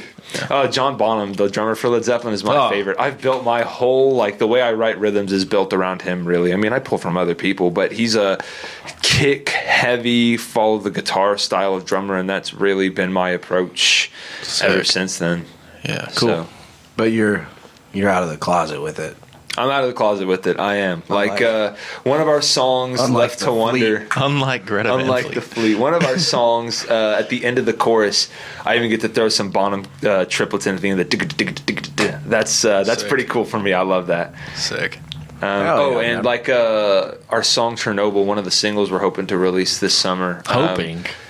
Sounds like That we're going to releasing in release this June, summer. you mean? The single we're going to release in June. you can hope for chords, but you can't hope for singles, okay? Exactly. heard it Okay. here Fair first. enough. Bad dog. The riff kind of reminded me of Iron Maiden, and right around the time he wrote that riff was right when Nico was retiring from Iron Maiden. So I threw in Where Eagles There, that drum intro as one of the fills, just as my like tipping the hat tribute to Nico. Just one of my favorite metal What drummers. part? Is it- The fill right before we go into the that part. I mean, that's literally Where Eagles There. Where is that? It's the last fill of the intro before we go into the main riff. Oh, okay.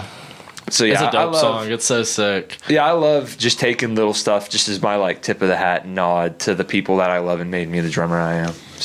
So, yeah. I mean, that's what we all do, you know? Like, Yeah. all we are is a bundle of our influences, you know what I mean? Exactly. And to me, that's one, whether it's acceptable or not, that's how it works. But two, I think that the pathway,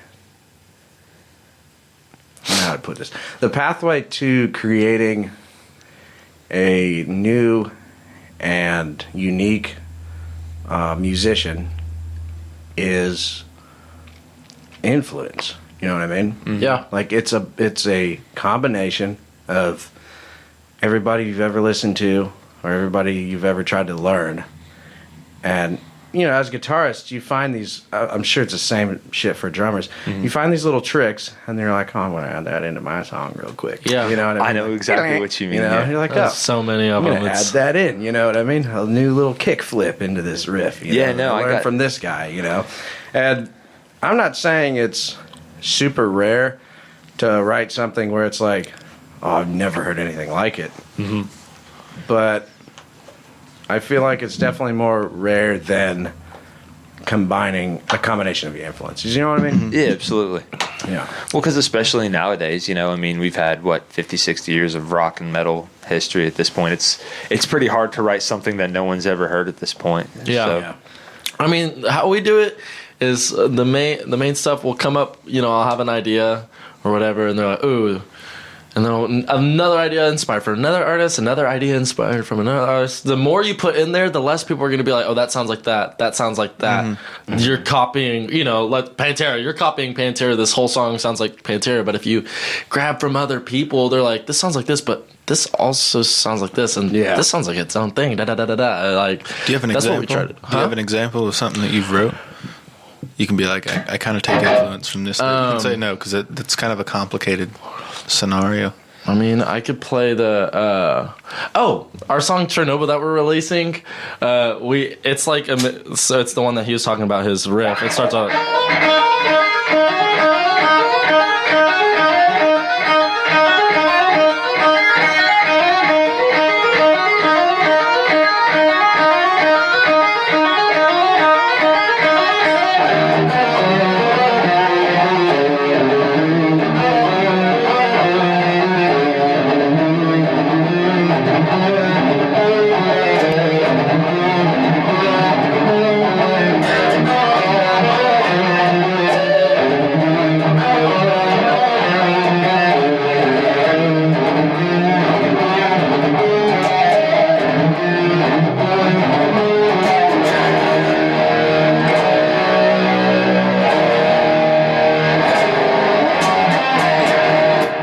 That I mean, what that was all like. Let me guess a little bit.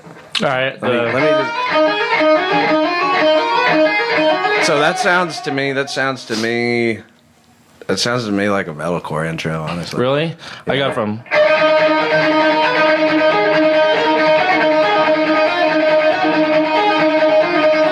Wasted Years by Iron Maiden. Yeah. That's where the main riff sounds a lot like Iron Maiden. Yeah. That sounds like Maiden. Yeah, and then the beginning. This is the verse. You know who that reminds me of? A little bit, at least the first two chords. Have you heard of the band Death? Mm-hmm. You know the song Spirit Crusher? Mm-hmm. It's like. I got it from. Can you play that song? No. Okay. I was like, wait a second. No. I'm not touching you, bro. Those first two chords, though, are like iconic. It was a mixture between.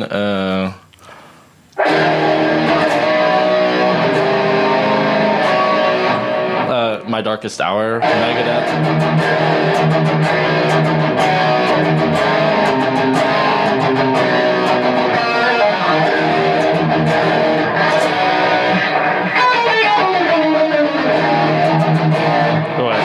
Whatever, but God damn it. God. I need to fucking practice more, dude. Show's over. We're practicing right now. Done. This episode's done.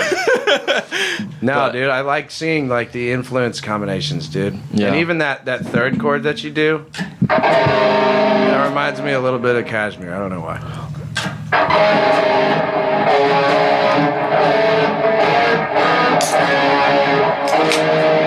I'm a loud tune, but I don't know why. I don't know why, but that weird, like, kind of like one-off feel to that chord. You know what I mean? Yeah, like the dissonance. Yeah. Wow. Dissonance.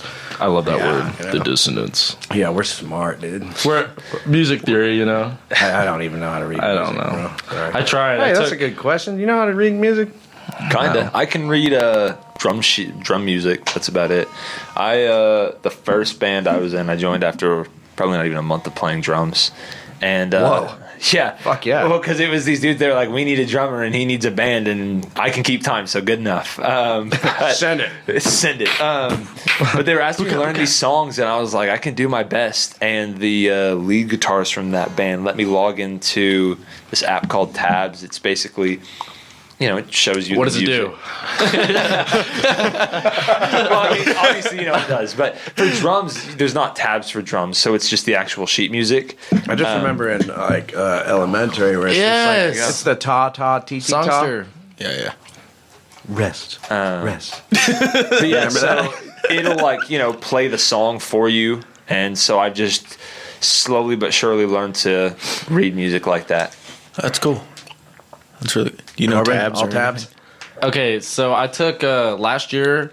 I met this guy that, well, actually, he's a family friend. His wife works for my mom, and he was a music professor like back in the day, and he taught classical guitar. So he gave me classical lessons for a summer. I can figure it out. Now, don't put him in front of me, though. I'm not gonna gonna stress do out. that. Listen, I'm not music. actually Paul Gilbert, okay? So, but You can read tabs, though, yeah? what song is this? I don't know. Play it and see. down. Oh God! Yeah, what was worse, the untuned guitar or the song? Yeah, go ahead and take a little tune break, dude. You got the brand new strings on Floyd. We all understand. bro. I promise. Yeah, bro.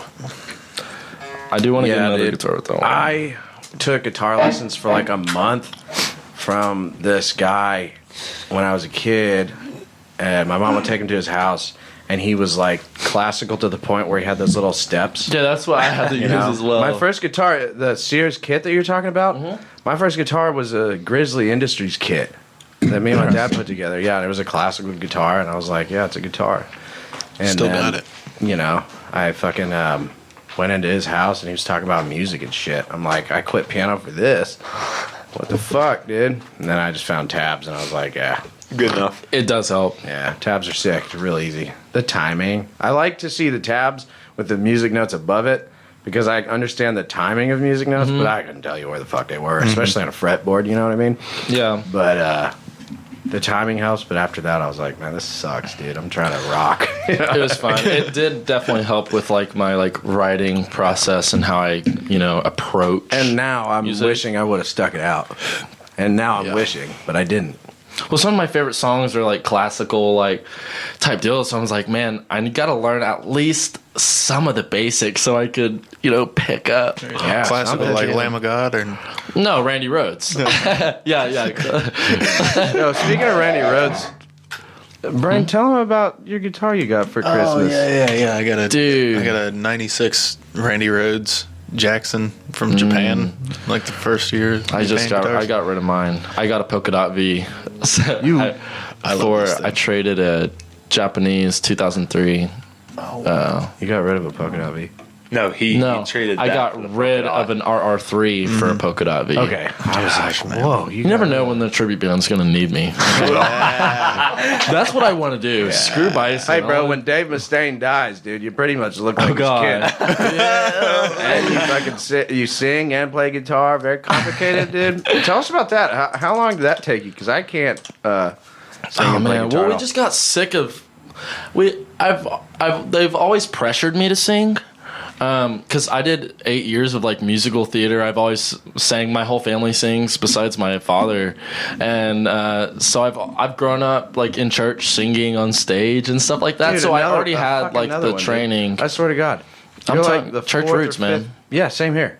Same here. Well, yeah, I mean, it finally, because I didn't know he could sing for the longest time. Then I heard him sing, and I was like, oh, so the three-piece is an option. And we tried a couple different singers, and never really found anyone that we were happy with for one reason or another. And after the last singer that we had, he had his own band, and he ended up leaving us because they got A gig. busy. They got a gig, and then they kept getting gigs and got busy. And so finally, I was like, dude, you just got to suck it up and sing. But we just can't keep keeping up with these singers, man. You just got to figure it out, and it's worked out so well. I love. Yeah, it's great. I'm glad. I take voice lessons and all that. Nice. From Joel Bertram. He's a professor at OU. He's out. the opera professor, Joel Bertram. He's a dope guy. Everybody knows him. Dr. B. Damn, dude. Can he teach you how to death metal scream? He prefers not. He doesn't want me to scream. No, like, 'cause does he know how to do it? Teach somebody to do it? I have no clue. You could definitely hit him up and ask him. You know what I mean? fucking love to be like, teach me how to sound violent, dude. Teach me how to sound violent. Teach me to use my pain. Makes sense. I can do the inhales. I can't do the exhales. I don't. What was that? It's me. I'm Will Ferrell. No, man. I don't know, man. Yeah, as soon as you started your set, I was like, oh, dude, it's fucking Little Dave, dude. It's fucking badass, dude. It took me a little bit.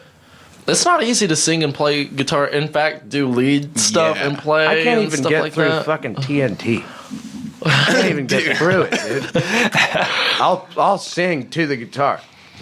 That's crazy. Yo, see me. Well, you gotta learn to play. It's like keeping that hi hat going on drums, like type of deal. You just can't think about it. I can't think about my guitar while I'm singing, or else I'm gonna screw up. Well, see, that's another thing is That's where I'm fucked already. I end up writing a lot of the lyrics and melodies and stuff like jeez. that. So- Really? What? No, I'm just thinking. Just keep going. Just keep going. I know what he's saying. OG's about. I love to write, dude. So the two people that got me into writing lyrics were James Hetfield and Neil Peart. And as I'm sure y'all know, those crackers wrote, dude. They had stuff to say, dude. Yeah. And that's the thing is like That's very true. the way I write my verses especially is very Neil Peart inspired because I mean he had a story to tell and I like telling stories, and so I'll show up and I'll have this like page full of stuff like paragraph for verses, and he'll be like, oh my god, you can dude, do it, you're right? killing me. Like, Yeah, what I'm the like- fuck? But so yeah, we'll have to sit there and I'll have to sing the Wait, the so melodies. you write not only the lyrics, but you write like the song structure. of how Hold the up. lyrics No, fit in? hold up. He's not going to let me take credit for that. So what we do, I write the melodies and I make a lot of the choruses. Okay. so usually the way it goes is, player. usually the way it goes is see me. we'll jam the song. We'll get the song structure down, like the verse, chorus, pre-chorus, whatever we need, how long they're going to be, what order, and then we'll get a demo. I'll sit down at home just one evening. It'll take me 30 minutes to an hour. I'll get like a full set of lyrics knocked out, and then I'll sit down with him, and then we'll usually collaborate on lyrics, because I think my lyrics are pretty strong, but being a drummer, being more rhythmically oriented, he has definitely had to help me out quite a bit with melodies. And it also helps that, like, if you listen to a lot of his guitar riffs, he has very catchy melodies in his riffs, so I've been able to just write my melodies on top of his riffs. But yeah, I'll usually write the lyrics and then we'll collaborate on the melodies and stuff like that. But yeah, getting him to like sing the melodies I have is hard, because his natural instinct is to sing to the guitar, just right on top of it. Yeah, me too. That's offensive, but I'm getting better. Okay. He's definitely getting a lot It's better. hard. It's hard. It's not easy. It's But- something that I can't do. He can't do. Yeah. I can kind of play a little bit of guitar, or I can kind of sing a little bit. As soon as both of those meet, It's over. it's a divorce. Don't Go let to him. court. Don't let him fucking Yeah. lie about kind of play guitar. He can play guitar. I'm not that Pretty good. good. Dude. Not that good. We're about to find out in our game. I'm gonna eat shit just like I do every fucking episode. About to eat a bag of shit.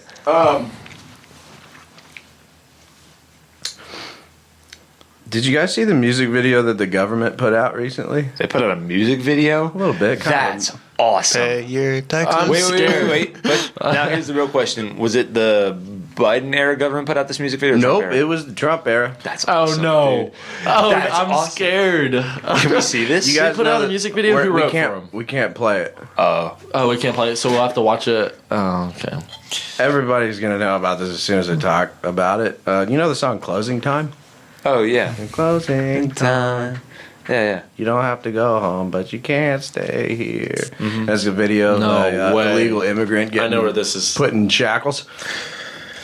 They did not actually do that, did they? I don't know, but I saw it on the internet. You decide. Well, I saw the press lady say, like, yeah, I think the song explains exactly what we're trying to say. It's like I saw that video I where was like, God, that's inflammatory as fuck. I stay out of politics. I don't know. I saw a video where Biden was talking about some. I've got something I want to say to the American people, and he started playing Despacito on his phone. So I don't know.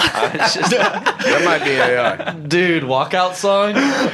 That's so tough. I don't get into politics either. Like, I don't really have an opinion. But I do find them kind of funny. Oh yeah, No, I no, like I laughing at love him. the humor of it. I just don't. I try to stay out of it because It's especially in unfortunate. music, it tends to just like screw you up. yeah. Well, see, I'm not trying to get political, but yeah, regardless of what side you're on, I enjoy laughing at these motherfuckers, dude. They're It is so really funny, dude. I They're mean, he so was like, he looked like a gangster. I'm not gonna lie. It was very. He was spun a certain way. You know It was what I fun mean? a certain way. And I thought it was really brutal. Did it have to do with like the Honduras like prison stuff? No, it just had to do with arresting illegal immigrants, and Oh, okay, throwing them out of the okay. country. That's crazy. Yeah, I thought that was Can't funny. stay here. That was the part where I'm like, "Holy shit, is this AI?" Go back to Nah, I don't know. See, here's the thing with the internet: is if it's on the internet, flip a 50-cent piece, Exactly. Hey, call back. and you'll see if it's true or not. That's your best bet. That's crazy.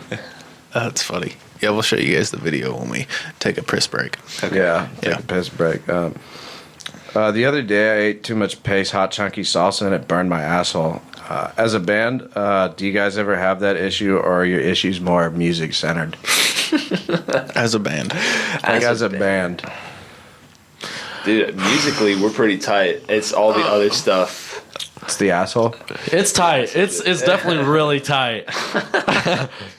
Chocolate starfish. Shout out, Fred. I was just wondering. That's just a question that I wrote down. Like, they have to do with the salsa? Like, or... Yeah, like, you guys ever all have the same exact issue with your rectums at the same time, or is most of your issues just musically centered? Probably just me. No, A you weak take stomach. turns. Okay. $400? Where did you read that? Look at that. Wow. Look at that. So, hey, $400 $400 salsa, man. Picantes. What's so special about it? I don't know. Let me see your credit card. 48. It's a pack of 48. We ain't never running out. That's actually the exact... That's the one. That's actually the one that did that to me. That's the one that went in and out of And it. I'm never That's going to what did quit. it. I'm never quitting. I'm never going to quit. I like it. I like it. Makes me feel good. Makes me feel like human. So I don't How else am I going to know if I'm alive, okay? I was about to say the same. It's my How are you form of supposed to know self-harm. if you're alive if your butt doesn't hurt? As an EMS tech, have you ever had to cool somebody's jets because of that? Because of what? There. Just the asshole. Are you even allowed to talk about that? As long as I don't give away any specific patient What's information, their I can social talk about pretty security? much whatever I want. Has anybody ever called you out because of some Pace Hot Chunky Salsa? Not on scene, no. Not yet. Not yet. He gets some crazy ones. Quinn has stories. I'll call like, you tomorrow. I'm sure I'm going to eat salsa. Quinn has some crazy stories. I bet, Dude, I had a friend on a different crew walk up to me, and I rolled down my window, and all they said was, our whole call today was because a dude stuck a fork with another assortment of things up his dick. Can you imagine? Just like, yeah, I can get these prongs up there. There's probably some salsa up there he was trying to get. To be honest. Salta. I don't know if a fork would be my first option. Maybe a bamboo skewer, probably. Oh, Sounds like a Cannibal Corpse song. You guys like death metal? All right. So, mic control. We talked about the hammer with the firework attached to it off air. For the listeners, you'll probably figure it out in the next studio. Do you guys have, as a singer, do you have like mic control issues sometimes? Like you're so into the song and you're kind of going over here. like this, Only you know what I mean? before the solo ends. Usually because I'm like in the zone trying to do the solo. I'm trying not to screw up. And then I'm like, oh no. I also have my mortal enemy is the second verse of every song. Okay. The second verse, just know most of my stuff is improv because the second verse leaves me. Are you shitting me? No. No. You just freestyle rap on that shit? I do freestyle sing it's a lot. 100%. He'll have the first verse on lock every time, and it's hard because, like, as the person who writes the lyrics, I'm listening to the lyrics, and he will get to the second verse, and he'll just start repeating the first verse or making something up. No, I'm I like, don't. Oh, how dare you? This just reminds me of yeah, here I go now. Yeah, Here I go now on this road. Like, hey, how dry can you make everybody's pussy? And I'm right sober too. That's crazy work. Hell yeah. We got a video to show you guys about a guy who had a problem with some mic control. Go to the Gmail real quick, brother. Appreciate it, Brian. You're the best. I love you. I'm so happy I found you in the sewers Thanks, Dad. long ago. Violently masturbating to Victoria's Secret magazines. I found him and I put a guitar in his hand. That's me. Did you find it? What's it called? It's mic control. Should be near the top. Here we got a video. This guy, he seems to be having a little bit of some problems with his microphone. Oh my! Hey, but he did have the stage presence. He just kept it going. That's so. Run it back one more time. We really want to get a nice visual on this. Dude, it was going back around too, and there was twice as much. As a band, can you explain what was going on here for our He listeners? had too much fun before. He puked all over everything, Yeah, he dude. threw up all over that beautiful Hopefully that was his SM58. It wasn't, I promise. It was not, dude. That band, I believe, is called Weed Eater. Hell yeah! There you go. So, being that was most likely substance influenced, Unless he was really sick. He might have been really sick. You never know. You never know. Probably had COVID-19 or something. But before a show, you guys get a little loose? Nope. No, man. We After the show's the only time that you can do anything. about to say we'll drink after the show. We'll Not have as even much a fun buzz. as we want, but before, no. I mean, we're all professionals. We're all very worried not only about how we appear on stage, but how the band appears. I mean, it's the band is all three of us. If any one of us lacks, the band lacks. So no, we're very strict about how we are before and during a gig. After, it's fine. Go do your thing. After it's anything. As long as you're not Smoke that driving. crack rock, right? All day. You know what I mean? That OKC I net, don't. But Corbin doesn't smoke crack. What about you? me? No, not yet. I got to get to that level. I gotta afford it first. I feel that. Well, It's an crack's expensive cheap, hobby. I heard. Actually, the stocks have been dropping recently because of the tariffs. Oh, so now's the time to get in. Now's the time to Guess get we started. gotta If you're gonna homemade. do it. What's the worst that could happen? But yeah, no, that's a good answer. I think a lot of people, especially after the movie The Dirt, I've seen The Dirt. Yeah, Oh, yeah. the dirt also helped me get into I'll tell you what. heroin? metal. Well, so I grew Glam up metal. on classic rock and all that, listening to Led Zeppelin and Van Halen and Jimi Hendrix, and then for whatever reason, my first semester of my senior year of high school, I just listened to exclusively rap, and that was it. I don't know what was happening I love there. rap, but dude. I like some rap, but that was all I What listened type of to. rap? Dude, my favorite rapper, honestly, there's a tie between Yellow Wolf and Ritz and Tech Nine.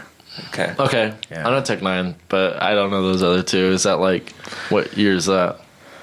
Now, I think. Now? Yeah, know, I think I'm old. Yellow Wolf's pretty. So yeah, I know. Yellow Wolf's popping. I know Slim some Shady, dude. That dude's pretty cool. MF Doom and stuff like that. But no, it was The Dirt that got me he's back cute. into hard rock and metal and stuff. Hell yeah. Well, fuck yeah. I think it's due time for a piss break. I think so. I gotta piss really bad. Yeah. Me 3. Piss boy. We're back. We're back from pissing everywhere. No, yeah. On the walls and perfect. Hey, so this came out in the news. I know we're not really political, but the JFK files just got released. Have you guys ever been down to Texas where that happened? No. Well, I have, and I think it's a fucking load of shit, dude. I'll tell you. Yeah, they killed him. Yeah. Well, I guess that answers that question. And for another conspiracy, do you guys believe in Sasquatch? You think that's a real thing? Yeah. I mean, there's a big possibility. Possibility. I believe in I aliens, have no Sasquatch, idea, man. No idea. all those guys. Yeah. We got a guy that makes a real good case for Sasquatch. We got a video of him. I think it's called Sasquatch Encounter. Let's try to pull that up real quick. He makes a really cut and dry case for his personal experience with the Sasquatch, and I kind of tend to believe him, honestly, because it just seems so real. Sasquatch. And what happened was, as soon as I was knocked down on the ground, she starts ripping my clothes off me. She did. She pulled my pants off me, and I'm like, oh great, what? She's gonna kill me. They're gonna find my naked body here. It's worse. It's worse. As soon as she got my pants off me, she started jerking the ween. I mean, she was big. She was 7.5, 8 feet tall and hairy. And so I'm down there on the ground. I'm completely naked. My clothes have been ripped off me. And she starts giving me a knobber. It was all just biological. I didn't have any choice. And the next thing you know, I blew my load. I blew my load with the Sasquatch. That's what... As a band, what is your response to that? Do you think It that must be nice. He had a chorus.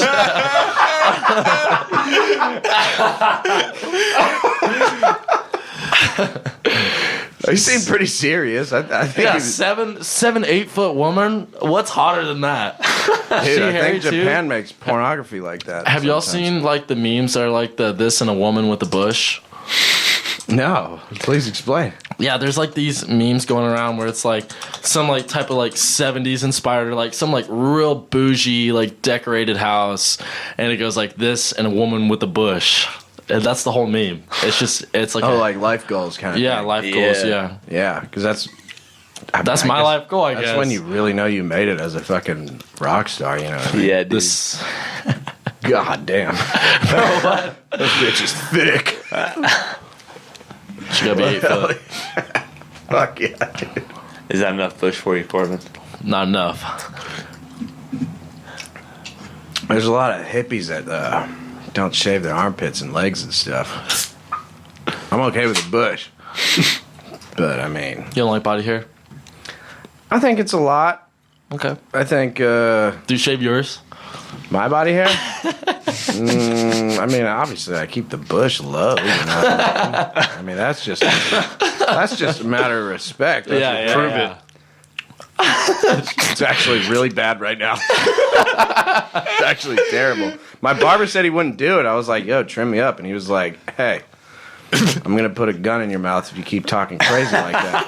I was like, damn, dog, I thought we were homies. And he was like, don't say that word to me. Put your dick away. Yeah, and shit was weird. It was really weird after that. I had to get a new barber. It sucked. I hate that. I hate when that happens. You know, I just think it's a matter of respect, you know? I mean, everybody was so up in arms about sending soldiers to Vietnam. Why would you send your wife to Vietnam? You know what I mean? Yeah. Like, Da Nang isn't necessary. I would send my wife to Manscaped, Vietnam, but hit I us still up. run We through need the a jungle, sponsorship. You know what I'm saying? I'm just saying, it's a bit of a respect kind of thing, you know? Yeah. That's all I'm saying. God, that bitch is hairy. That's fuck. I think it's time to play the game. The think so. ultimate It's time game. to play the game. The world's most awesome game. Time to play the game. And the game is called Guitar Hero for Real. And I will explain the rules right now. You get 1 minute to watch the tab being played on screen and listen to it, obviously. And then you get a little bit of study time. There's some tricky stuff here and there. And then you have, you got to play it along with the tab for a minute. Yep, so, yeah. We have a program here that can downtune and uptune everything. And I mean, obviously you do too, so that's kind of sick. And we have a bingo wheel with a bunch of numbers in it. We got a list of songs. And the list is as follows. Black is for metal. I think red is for alt and grunge. There it is, the Wheel of Death. Oh, man. We got blue for the blues. I thought that was fitting. Very nice. Classical music is yellow. That fucking hurts. That would hurt. Jazz is white. Also brutal. Also a fucking Jazz. brutal one. Country is green. Also a lie, but And yeah, I already said alt rock, grunge, and Hopefully it's in E flat minor. We can make it that. yeah, we can do whatever. So I'll go first. Brain's gonna roll the bingo wheel around, and then I'm gonna get eviscerated live on the podcast, as usual. The purpose of this game is to illustrate that some people are really, really good at guitar and can actually pull this off, which is fucking awesome. Most people fuck up. That's normal because the reps are what matter. The reps is what's matter. You know what I mean? Yeah. That's what actually counts on stage. That's what actually counts when you go and you're paying, what would you say, $50, $60 an hour in a studio. You don't want to be fucking up in there. No. You have to do the work. You have to do the reps. And this game illustrates that to a T. Because I don't think I know any of these songs. And I got green. Green 8. What's green again? Green's country. So it might be... I hear the train coming. it might be kind of nice. It It's might be kind of rolling brutal. around the Number Holy 8, green. Hey, I'm going to have you... Can you plug into his rig so I don't got to do a bunch of weird sound check stuff? Yeah, we can do that. Yeah. Number 8, green I haven't is... seen sunshine. Okay, and you get to sing along with him while he I plays. It's don't just a know game. Huh? You know that song? I think you picked this song. What is it? If this is just a game. Who's it by? Picking that? David Allen Coe. Hold up, man. I didn't pick it. Yeah, and you're singing it, so... I'm singing David Allen Co. Be very careful with that. I'm scared. Hold up. You don't have to sing it. Abby's just a game. Abby's is just a game. Shut up. If Abyss. this. Abyss. What is? How do you spell this? Help! IF. If this is just a game. I thought you is said just a game. abyss. No, man. Oh my God. What the fuck is happening? It's right there at the top. Oh. The brain is short now.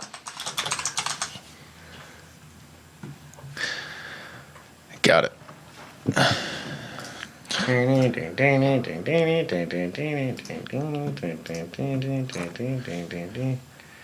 Well, that's a A minor chord, I think. Okay. G to Plug into the rig. You ready? You got like a not metal channel? Yeah, I believe so.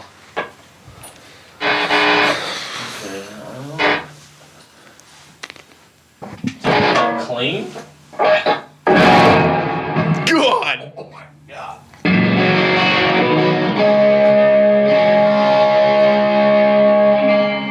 Oh, that's this chord. Okay, you ready? Here goes your minute. Are you ready? Yeah, set the timer. All right. Let's go. 1 minute. Here's a minute. 3. Does it have the click? Count in. Okay, ready? Slow. Not slow.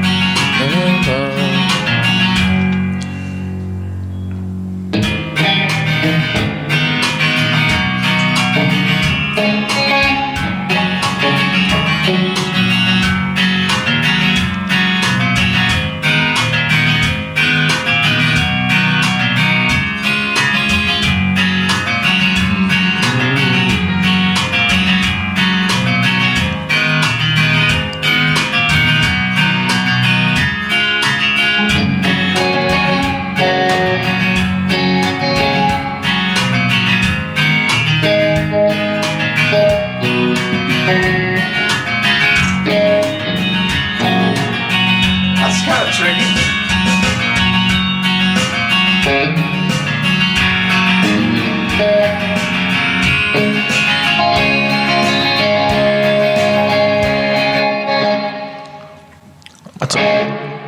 That's 1 minute. That's a minute. All right, just send it. I'll just bomb through it. You Got it. You got it. Are you sure? The This- little- Yeah, fuck it. Let's go. Okay.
That last part was pretty easy. Well then. That's it, dude. That's how you play the then. game. Fucking sucks every God, time. I'm ready. This is gonna be fun. Oh, dude, you're gonna do great. You did bad. Good job. Yeah, dude, that was. I'm horrible at the open chord country stuff. Oh god, that was tough. There you go, bro. That was tough. Come on. All right. You ready for your spin of death? I hope you get jazz. I'm ready. I'm scared. We used to have the band's friends pick the song for them, but they would pick like Songs they know and that would just rip. no, Oh, they it's would like- fucking be mean as eviscerate fuck. their friends. I was so like, mean. bro, it doesn't have to be this hard. What color? Black. It's blue 3. Blue 3. What's blue? Blues, my brother. Oh, wait. I'm down for blues. Boom Boom by John Lee Hooker. I've never heard that song. All right. You might have. A lot of the blues songs, I was like, oh, I fucking know that song. but I never knew the name. Oh, he's got it in the bag, dude. Yeah, you got it. You ready for your 1 minute? Are you ready for knock your- it down a half step. Oh, is it standard? Got it. Think. Songster, give us a fucking... All right, brother. You ready for your minute?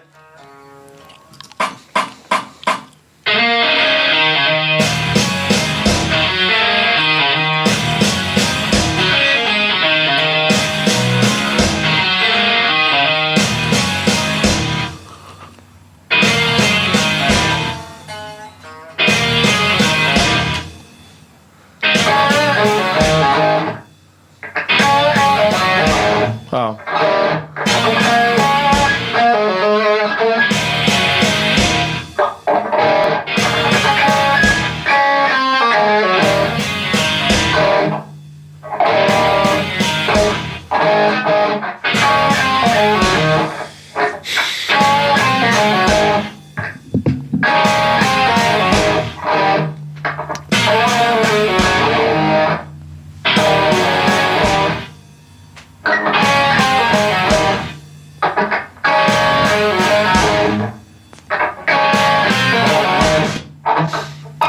That's 1 minute? That's a minute. Yeah. All right. Is there any parts you want to Study anything? you want to study? You want to look at? I'll go back and let you. I'll give you a couple minutes to look.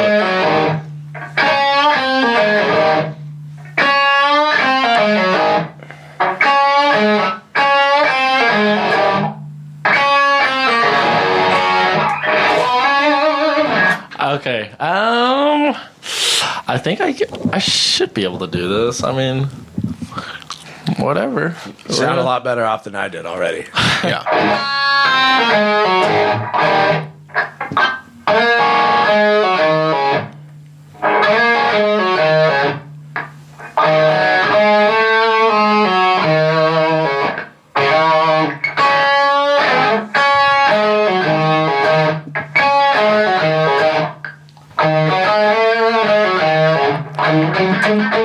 Sound good? You want to just run it? Among Us. All right, bro. Are you ready? You want to run it?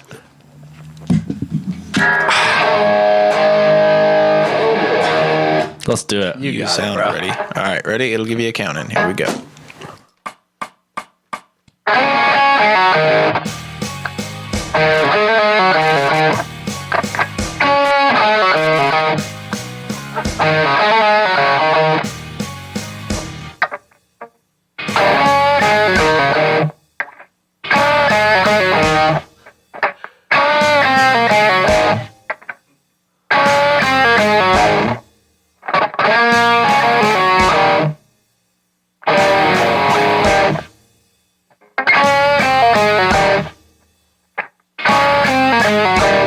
I'm playing this wrong.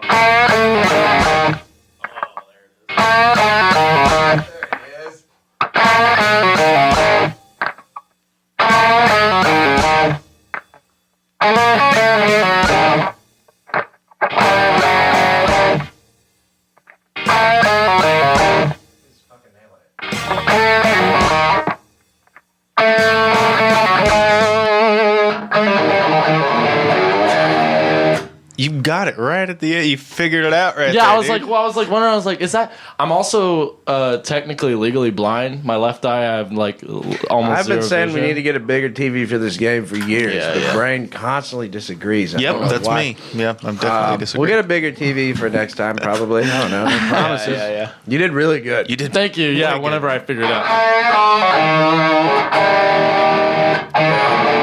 It's such a sick riff. I was about to say, yeah, that's up. You've heard that song before, though, right? No. No. A boom, Yeah, I don't think I know that one boom, either. That's boom. pretty cool though. The blues is like, Boom, boom, boom, boom, boom. like I'm trying to learn some Stevie Ray Vaughan right now, and it is What are you learning? fucking brutal. Yeah, show him how to play it real quick. Yeah, I'm not that. I'm not Stevie Ray Vaughan good, but oh fucking. he's so much fun to jam on. Pride and Joy. Yeah, there it is.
Dude, Stevie Ray Vaughan's a Yeah, that's what I'm trying to learn. It's been weeks and progress is slow. Now play Scuttlebutt. That was really good, dude. That was really fucking good. I don't even know if I could. Wait, how did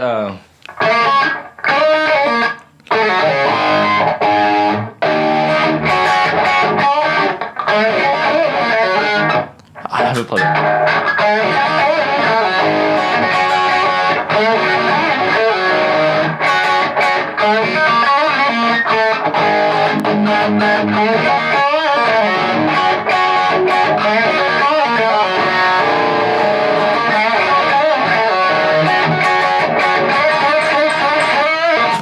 I can't play it. I haven't played that song in so long. Hey, that sounds really fucking good. It's not going to sound good on there, man. That sounds fucking great, dude.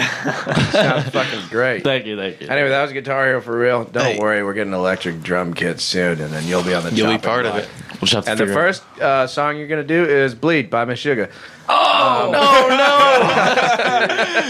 was thinking like they're gonna have me do a jazz song, and they chose one even worse than any jazz song I could think of. Hey, on that Pride and Joy, you did the little walk down part. How'd you? I want to see that again. that part. Like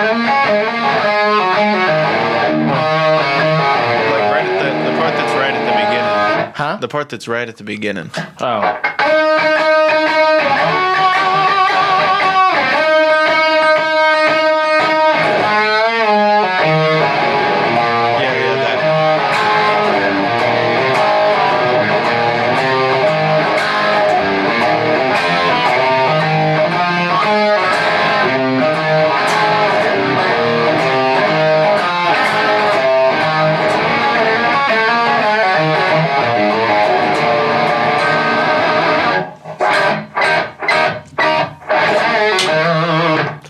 Well, you heard about love inside to the blind. My baby loved me till the sun won't shine. She's my sweet little thing. She's my pride and joy. Sweet little baby, I'm my little lovable boy.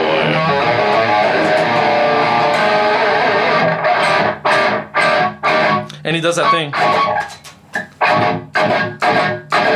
That's how he picks up, like in a circle.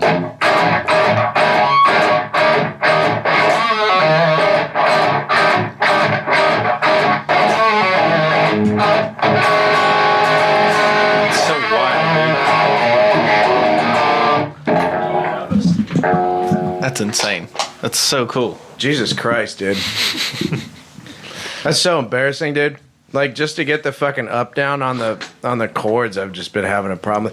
My thing is, like, I've been stuck in like death metal land, and I'm not even very good at that. Don't get me wrong. So as soon as you start doing open chords and shit, it's like, Dude, open chords are hard.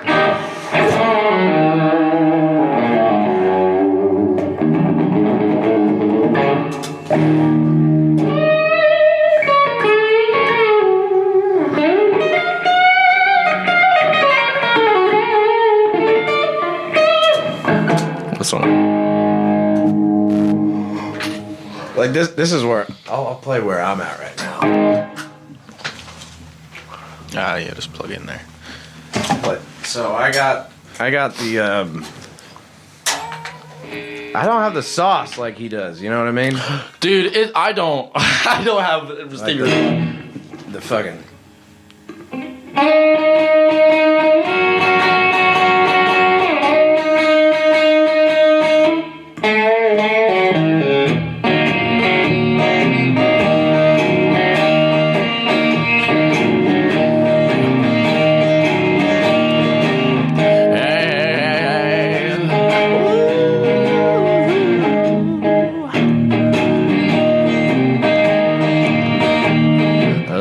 That's about as far as I got right there. Honestly, it's And then I know it's a chord. It's like that. yeah, that's it. like- Yeah, it's just the 3 on the E, and I don't know it actually, but He does that one weird. That's it. You know It's what I all mean? about the vibrato. Yeah, like he puts this fucking sauce everywhere. He really sauces it up to make it like aggressive as fuck. You know what I mean? And I just can't. Overbearing. Like just getting the fucking. Try to think of it as a circle. Maybe I'll start thinking of it. Yeah, think of it as a circle. That'll probably help a lot. That was really cool though. I got to see it live. What? I got Ray? to watch somebody play. Oh, I'm like, you got to see Stevie Ray live? I was like, no, fuck no. I dang. fucking wish. Dude. I wish. I'd be sick as fuck. But yeah, like, you know, on the YouTubes, like, it's like, or it's just tabs, and I'm like zeros, and I'm like Yeah, you all don't- downs, you know? Maybe the circle will help out. I'll have to use the circle. I like watching. That's my main way of learning is just watching people play. Live videos are the best. I think I'm getting to the level where I need a live video. Like normally it was like, I don't know where to put my fingers, and now I'm finally kind of breaking out into where like, yeah, that's where your fingers go, but like how? You know, like how did you get there? Yeah, like where's your hand at while you're picking this? That's what are huge, you yeah. like? Are you muting it or are you not? Or like what finger are you putting on that note? That's right? a big one too. Big one. That's a fucking huge one because like I'll look at tabs, I'm like, how? From here to here? I'm like, oh, it's fucking tapping. Yeah, it's a tap. You know what I mean? Not a finger all the way up there. You know what I mean? Yeah. I've been trying to do that dexterity thing where I'm able to like stretch it out. I got short little fucking hot dog fingers, so that sucks. Dude, have you seen Yngwie Malmsteen? His I haven't fingers? seen him live. Sausage. He got little fat fingies. Fat fingers, Little bro. thick boy. And he's still doing that. Those I mean, arpeggios. dude, I think you are what you make yourself. You know what I mean? Yeah. I was about to say, yeah. That's God, dude. You know what I'm saying? Well, fuck yeah, man. Hell yeah. Well, we need to take another piss break because I already got to pee again because I drank a bunch of coffee. Piss And boy. we're going to get set up for our last and final game. We got one more game. It's not an evisceration like Guitar Hero for real. Thank you for playing, by the way. Yeah, it was a lot of fun. It's always a lot of fun. It's always good to see. Wish I had something harder. I'm just kidding. We can do that. Get something jazz on the screen. No. Right now. No, we're gonna go something like totally out of your influences. That's what we gotta do. That could be cool. We gotta go like metal to the most severe. I'm scared. You know what I'm saying? Yeah, Deftones, dude. Deftones. CKY. No. Do you want to play again? You want to play another round? Let's try it. All right. Let me think of something that. We can let his bandmate decide. Oh yeah, you like. Dude, let's Die, see. bro. I'm talking something that's like fucking. Oh You know what man, I mean? something. cattle Do you listen to Cannibal Corpse? No. Yeah, put this man on some Hammer Smash Brains right now. Yeah, dude. Hammer Smash Face. Oh yeah, no, Dude, Hammer Smash Face by Cannibal Corpse.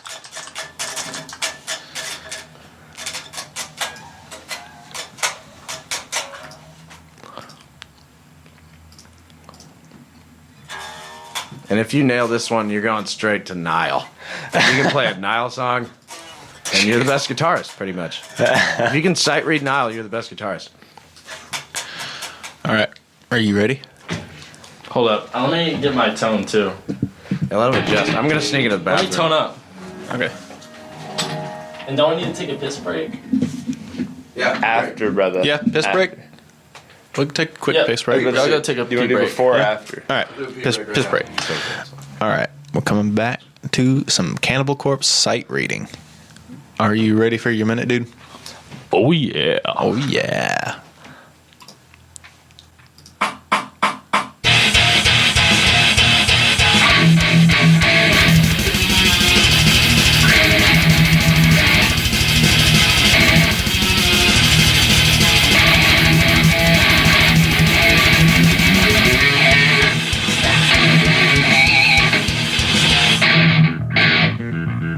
Oh, my God. What is this?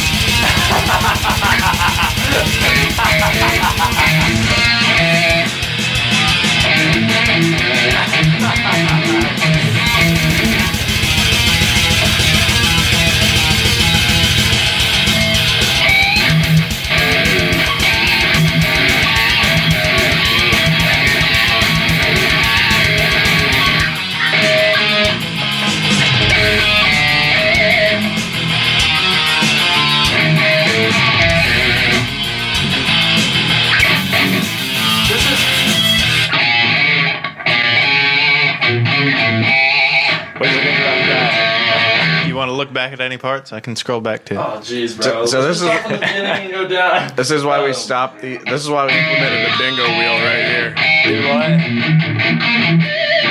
This is why we implemented the bingo wheel, because band members would just give people like this and just like watch their buddy just get You did a annihilated. little too well in the blues song, and you said you needed something harder, so I gave you something harder. You did ask for it specifically. You did ask You for asked hard. All right. You want to see any of it? I'll scroll through.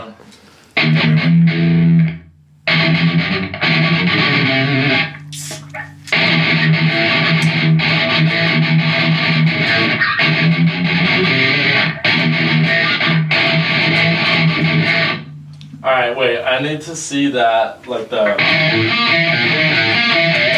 Yeah.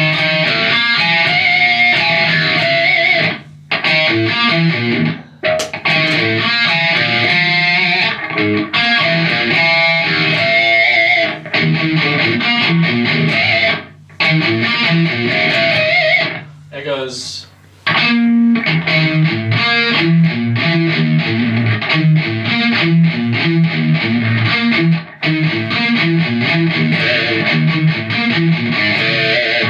Fuck, dude, this shit is gonna kill me. Hey, bro.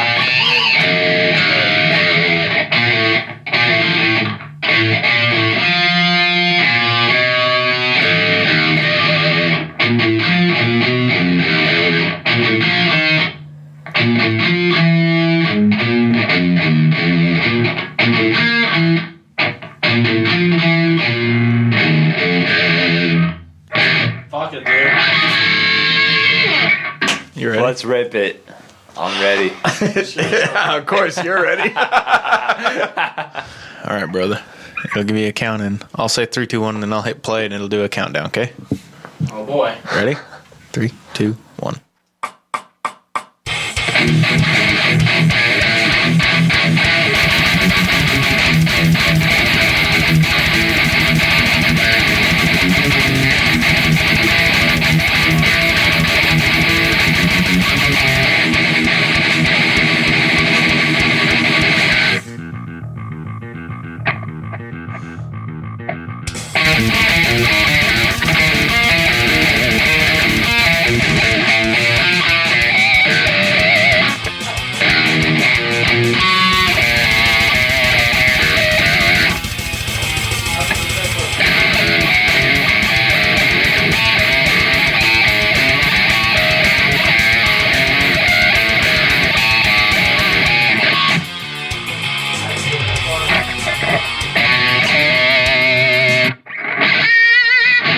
I think I lost track of time. I thought it went over a minute. to. It was? Oh yeah, for sure. My bad. Counted every single second. Hey, Oh my god. So what do you think, Corbin? I thought it. How was ended Cannibal it. Corpse? It ended. It. Bro, I will never be auditioning for Cannibal Corpse when they need a new guitarist. No. That ain't me. insane, right? That's completely different than what type of music I play. That's crazy. That was over Yeah. a minute by I noticed there was a 3 lot of measures, by the way. there's a lot of pinch holds there. yeah. I like that.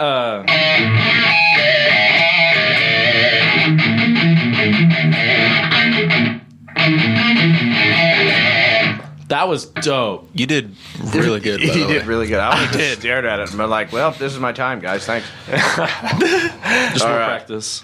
Hell yeah. We got one more game that we made, and I tried to kind of. Sorry. That's all good. Brother. Perfect.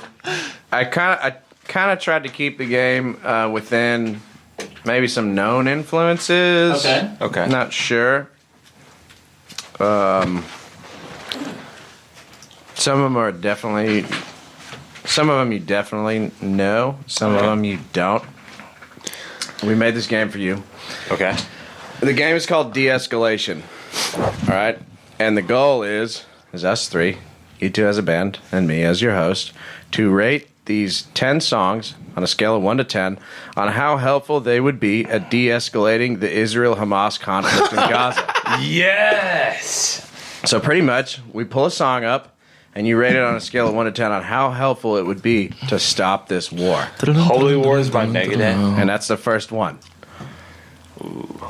Okay, we're gonna put it on a tier list, so we can move it around if we need to. That's crazy. That's a good one. Yeah, you get one we'll rank re-roll at the end just to adjust, and then So then one we would, publish your answers for everybody to see. Yep, one's gonna be the best at de-escalating the situation. 10's gonna be this is the worst. It'll make everything turn into nukes. Brother will kill I put it in the top 5. Imagine getting these crackers around, just getting them to listen to the lyrics. Like, hey, this is what you're on about, dude. You gotta. Holy fix war. this. I mean, there is kind of a holy war. I was about to say, That's what I'm it's saying, Israel.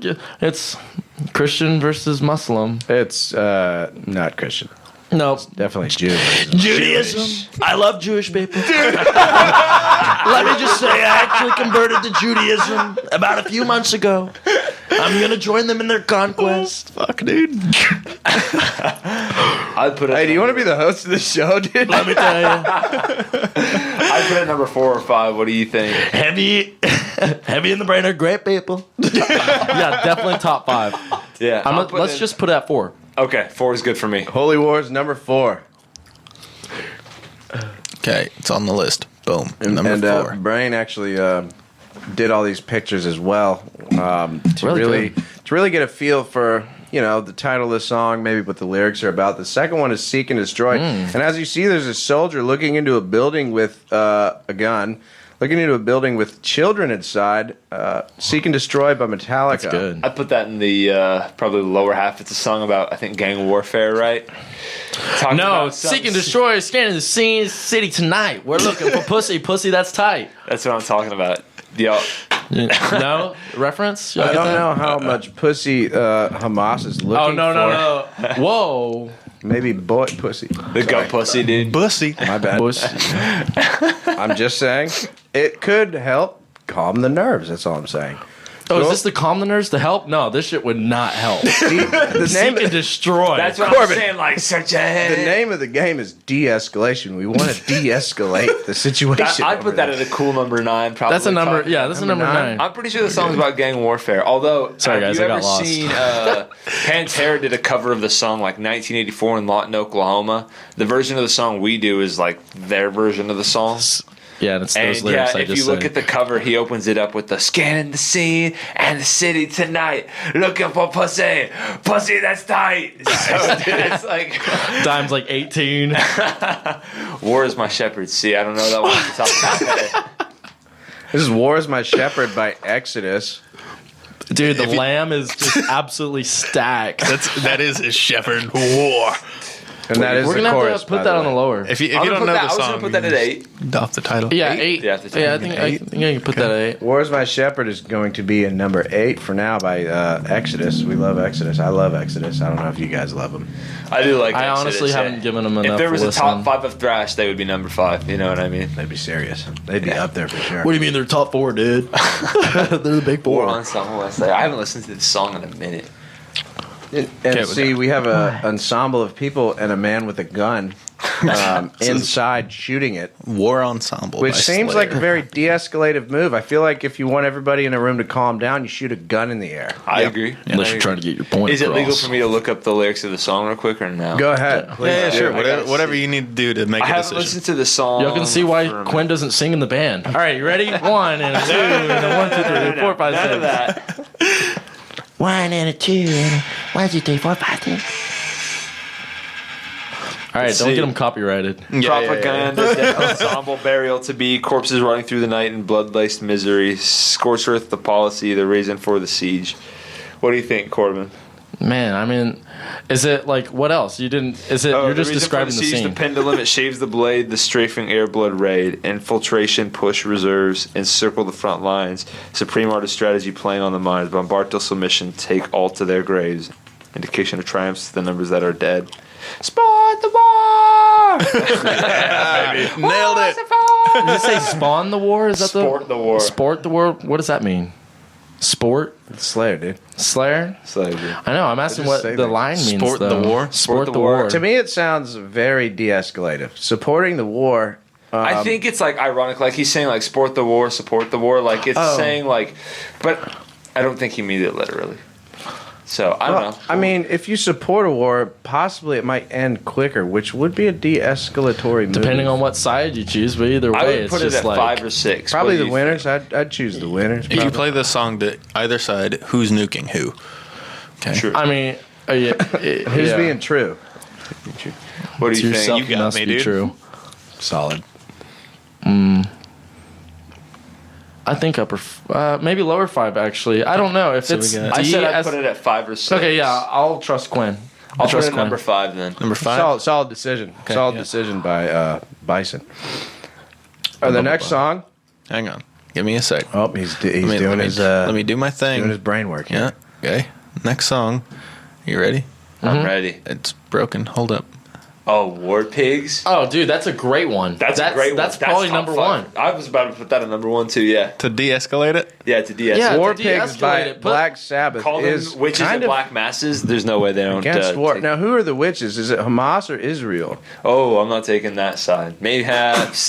That's crazy work, dude. I mean, but isn't Hamas a terrorist organization? So wouldn't they be the witches? Some people have said that. You haven't said that outright. You're just repeating things. Yeah, I'm just hearing what. Exactly. So the question really is what is the song War Pigs about? People making money off of a war. Yeah, making money Yeah, off it's about I mean, we're politicians losing, and people but, starting the war, sending the little people. What I'm hearing is we need to pull funding from Israel immediately as the American government and stop the war. Because That'd you be a can't good idea. shoot at each other with rocks, can you? No, you cannot. As a matter of fact. Okay. See the list. I'd still put that at a cool number 1, Corbin. What do you think? You Yeah, got I'm gonna different say number 1 as well. This is the most anti-war song. It is pretty and the most anti-war. probably mainstream anti-war song. Yeah, dude. Where's our anti-war song? Maybe you should get maybe we should write one so we can anti-war put it song. on the list. There you go. Take no prisoners. Take No Prisoners by Megadeth. Phenomenal. Take Maybe no don't look at this picture. Take No Prisoners. I'd put that in the lower 5. My God. What a picture we have from the brain.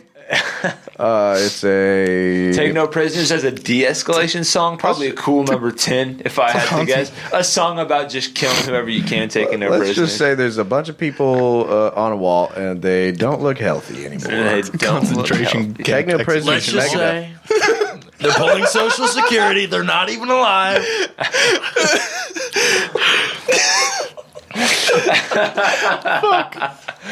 God, you're better than Shane Gillis, dude. All right. Oh my God. I need another beer. For real. Please, Please. tariffs on the beer. All right. Where's it lit? That's made in I America. stand by boy. 10 unless you got a different opinion, Corbin. What'd you Take say? no prisoners seems Yeah, like 10. not a de-escalatory. I agree. That's Take what no I'm saying. prisoners.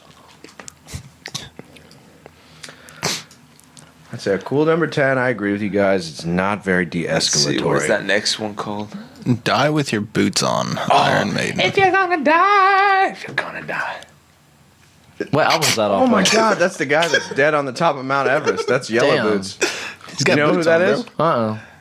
So every time somebody climbs up Mount Everest and dies, they stay there forever. because- Yeah. Yeah, you ain't trying to No. make it harder, fuck that.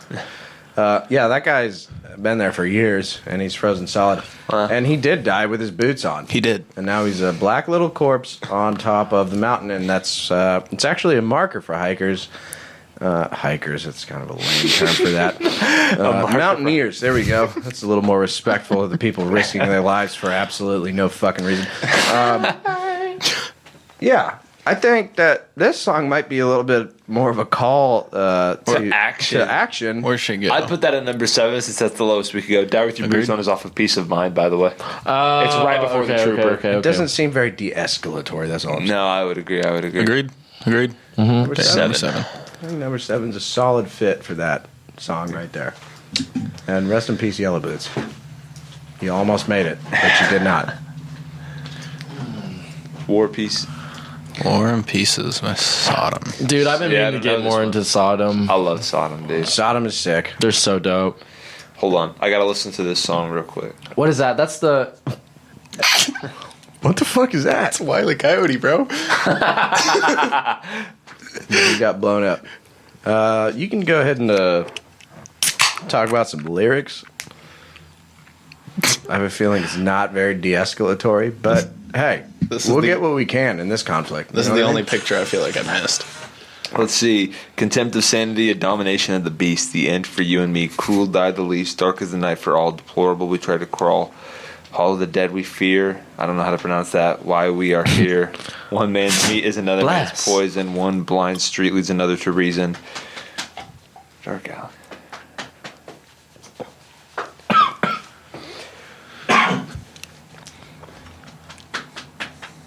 I don't know. That's a pretty gruesome description of war. Definitely very anti-war. Got 6, 2, I'd say 3. between what we have left, I'd put it at number 3. Gordon, would you like to read on the lyrics? Let me read. Okay. I can't read, by the way.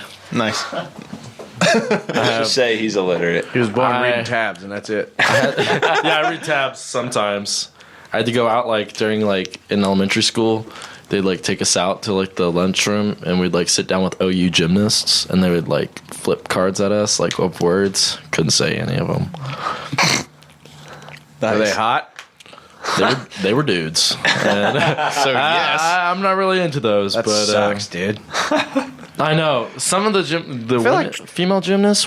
I feel like hot girls are the only reason the Olympics even exists now. You know what I mean? Hot breakdancing girls, yeah.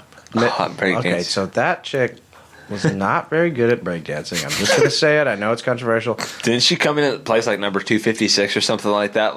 I don't know where. Something diabolical. And then she got first. Yeah, I agree. Yeah, she did. That's pretty gruesome. She's pretty nasty. Who's that? Sodom. That's Sodom. Sodom? Yeah, they go pretty hard. I said I didn't know that song. I pulled it up. I already had it downloaded on my phone. Apparently, I do know that song. So, It's a great. The chorus is great. yeah. Where were we thinking? I say number 3. That's my vote. Yeah. I agree. Oh, okay. Hold on. All right. You can't play it. No, it's fine. We're not big enough to get canceled yet. We're not big enough. Yeah. They're coming for their money. Dogs of War, Motorhead. We get hit on YouTube, and it's we don't even have any advertisements. It's fine. Dogs of There's War some by absolute Motorhead. dogs. Some dogs. On what side? Lois, there's dogs. Dogs Dogs of of War War. by Motorhead. Okay. Dogs. I nailed the pictures. That was great. A Motorhead? It was an Australian Shepherd with a Glock on him. Yeah, bro. Dogs of War. About to I'll tell you bust what, a from cap the in lyrics I've someone's read, ass. I'd put it at a cool number 6. It seems like he's Yeah, it seems like he's trying to encourage the war. That's what I'm saying. He's all let's get it together, let's get rolling, dude. Not very. Not very de-escalatory, perchance. Exactly. Number 6. Number 6. All right. And for the last song, That means number 2 is. I can't read that. And the final song, Kumbaya. Kumbaya. Dang, Jesus is ripped. That's Korean Jesus, by the way. Really? Yeah, and Korea Jesus is jacked. They even have a statue of him. Yeah, dude, he has all my problems on his shoulders. He's got the weight of the world in his hands. The weight of the world. He died for our sins. Kumbaya. It's, I don't know. Kumbaya. The problem is number it's 2. the one where everyone talks about holding hands singing Kumbaya. Is it de-escalatory? Dude, I don't know. That's a song that would make me angry. By I who? think.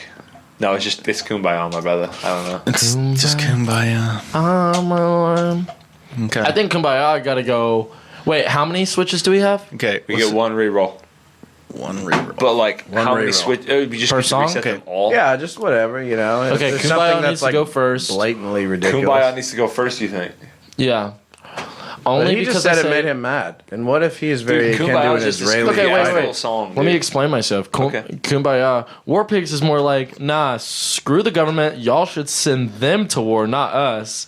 But Kumbaya is like peace and love, kindness, love your neighbor. You know, System of a Down would have been a great choice for this game, by the way. Would have. Yeah. Mm-hmm. Why do they always send the poor? You know? And then Okay, I can see War Kumbaya Pigs, being number 1. maybe Holy War's at third. All right, are we moving? So Yeah, we'll War put Pig- Kumbaya at number 1. I'll agree with them on that one. Yeah. Oh, Yeah. Okay. that's something we agree on. Okay. We got War Pigs at number 2 then. Yeah. I would keep War and Pieces at number 3. Pretty gruesome little detail of War and Pieces. Yeah, okay. You got to know what you're getting into, you know. But I think after they blew up that hospital, I think they kind of already. Man, or you mean something that happens every day? It's like something like a new thing, just as horrible every single day. It's insane. That's true. Holy Wars. It sounded like I was like, nah, they doing that every day. They It doesn't fucking blow matter. hospitals up all the time, dog.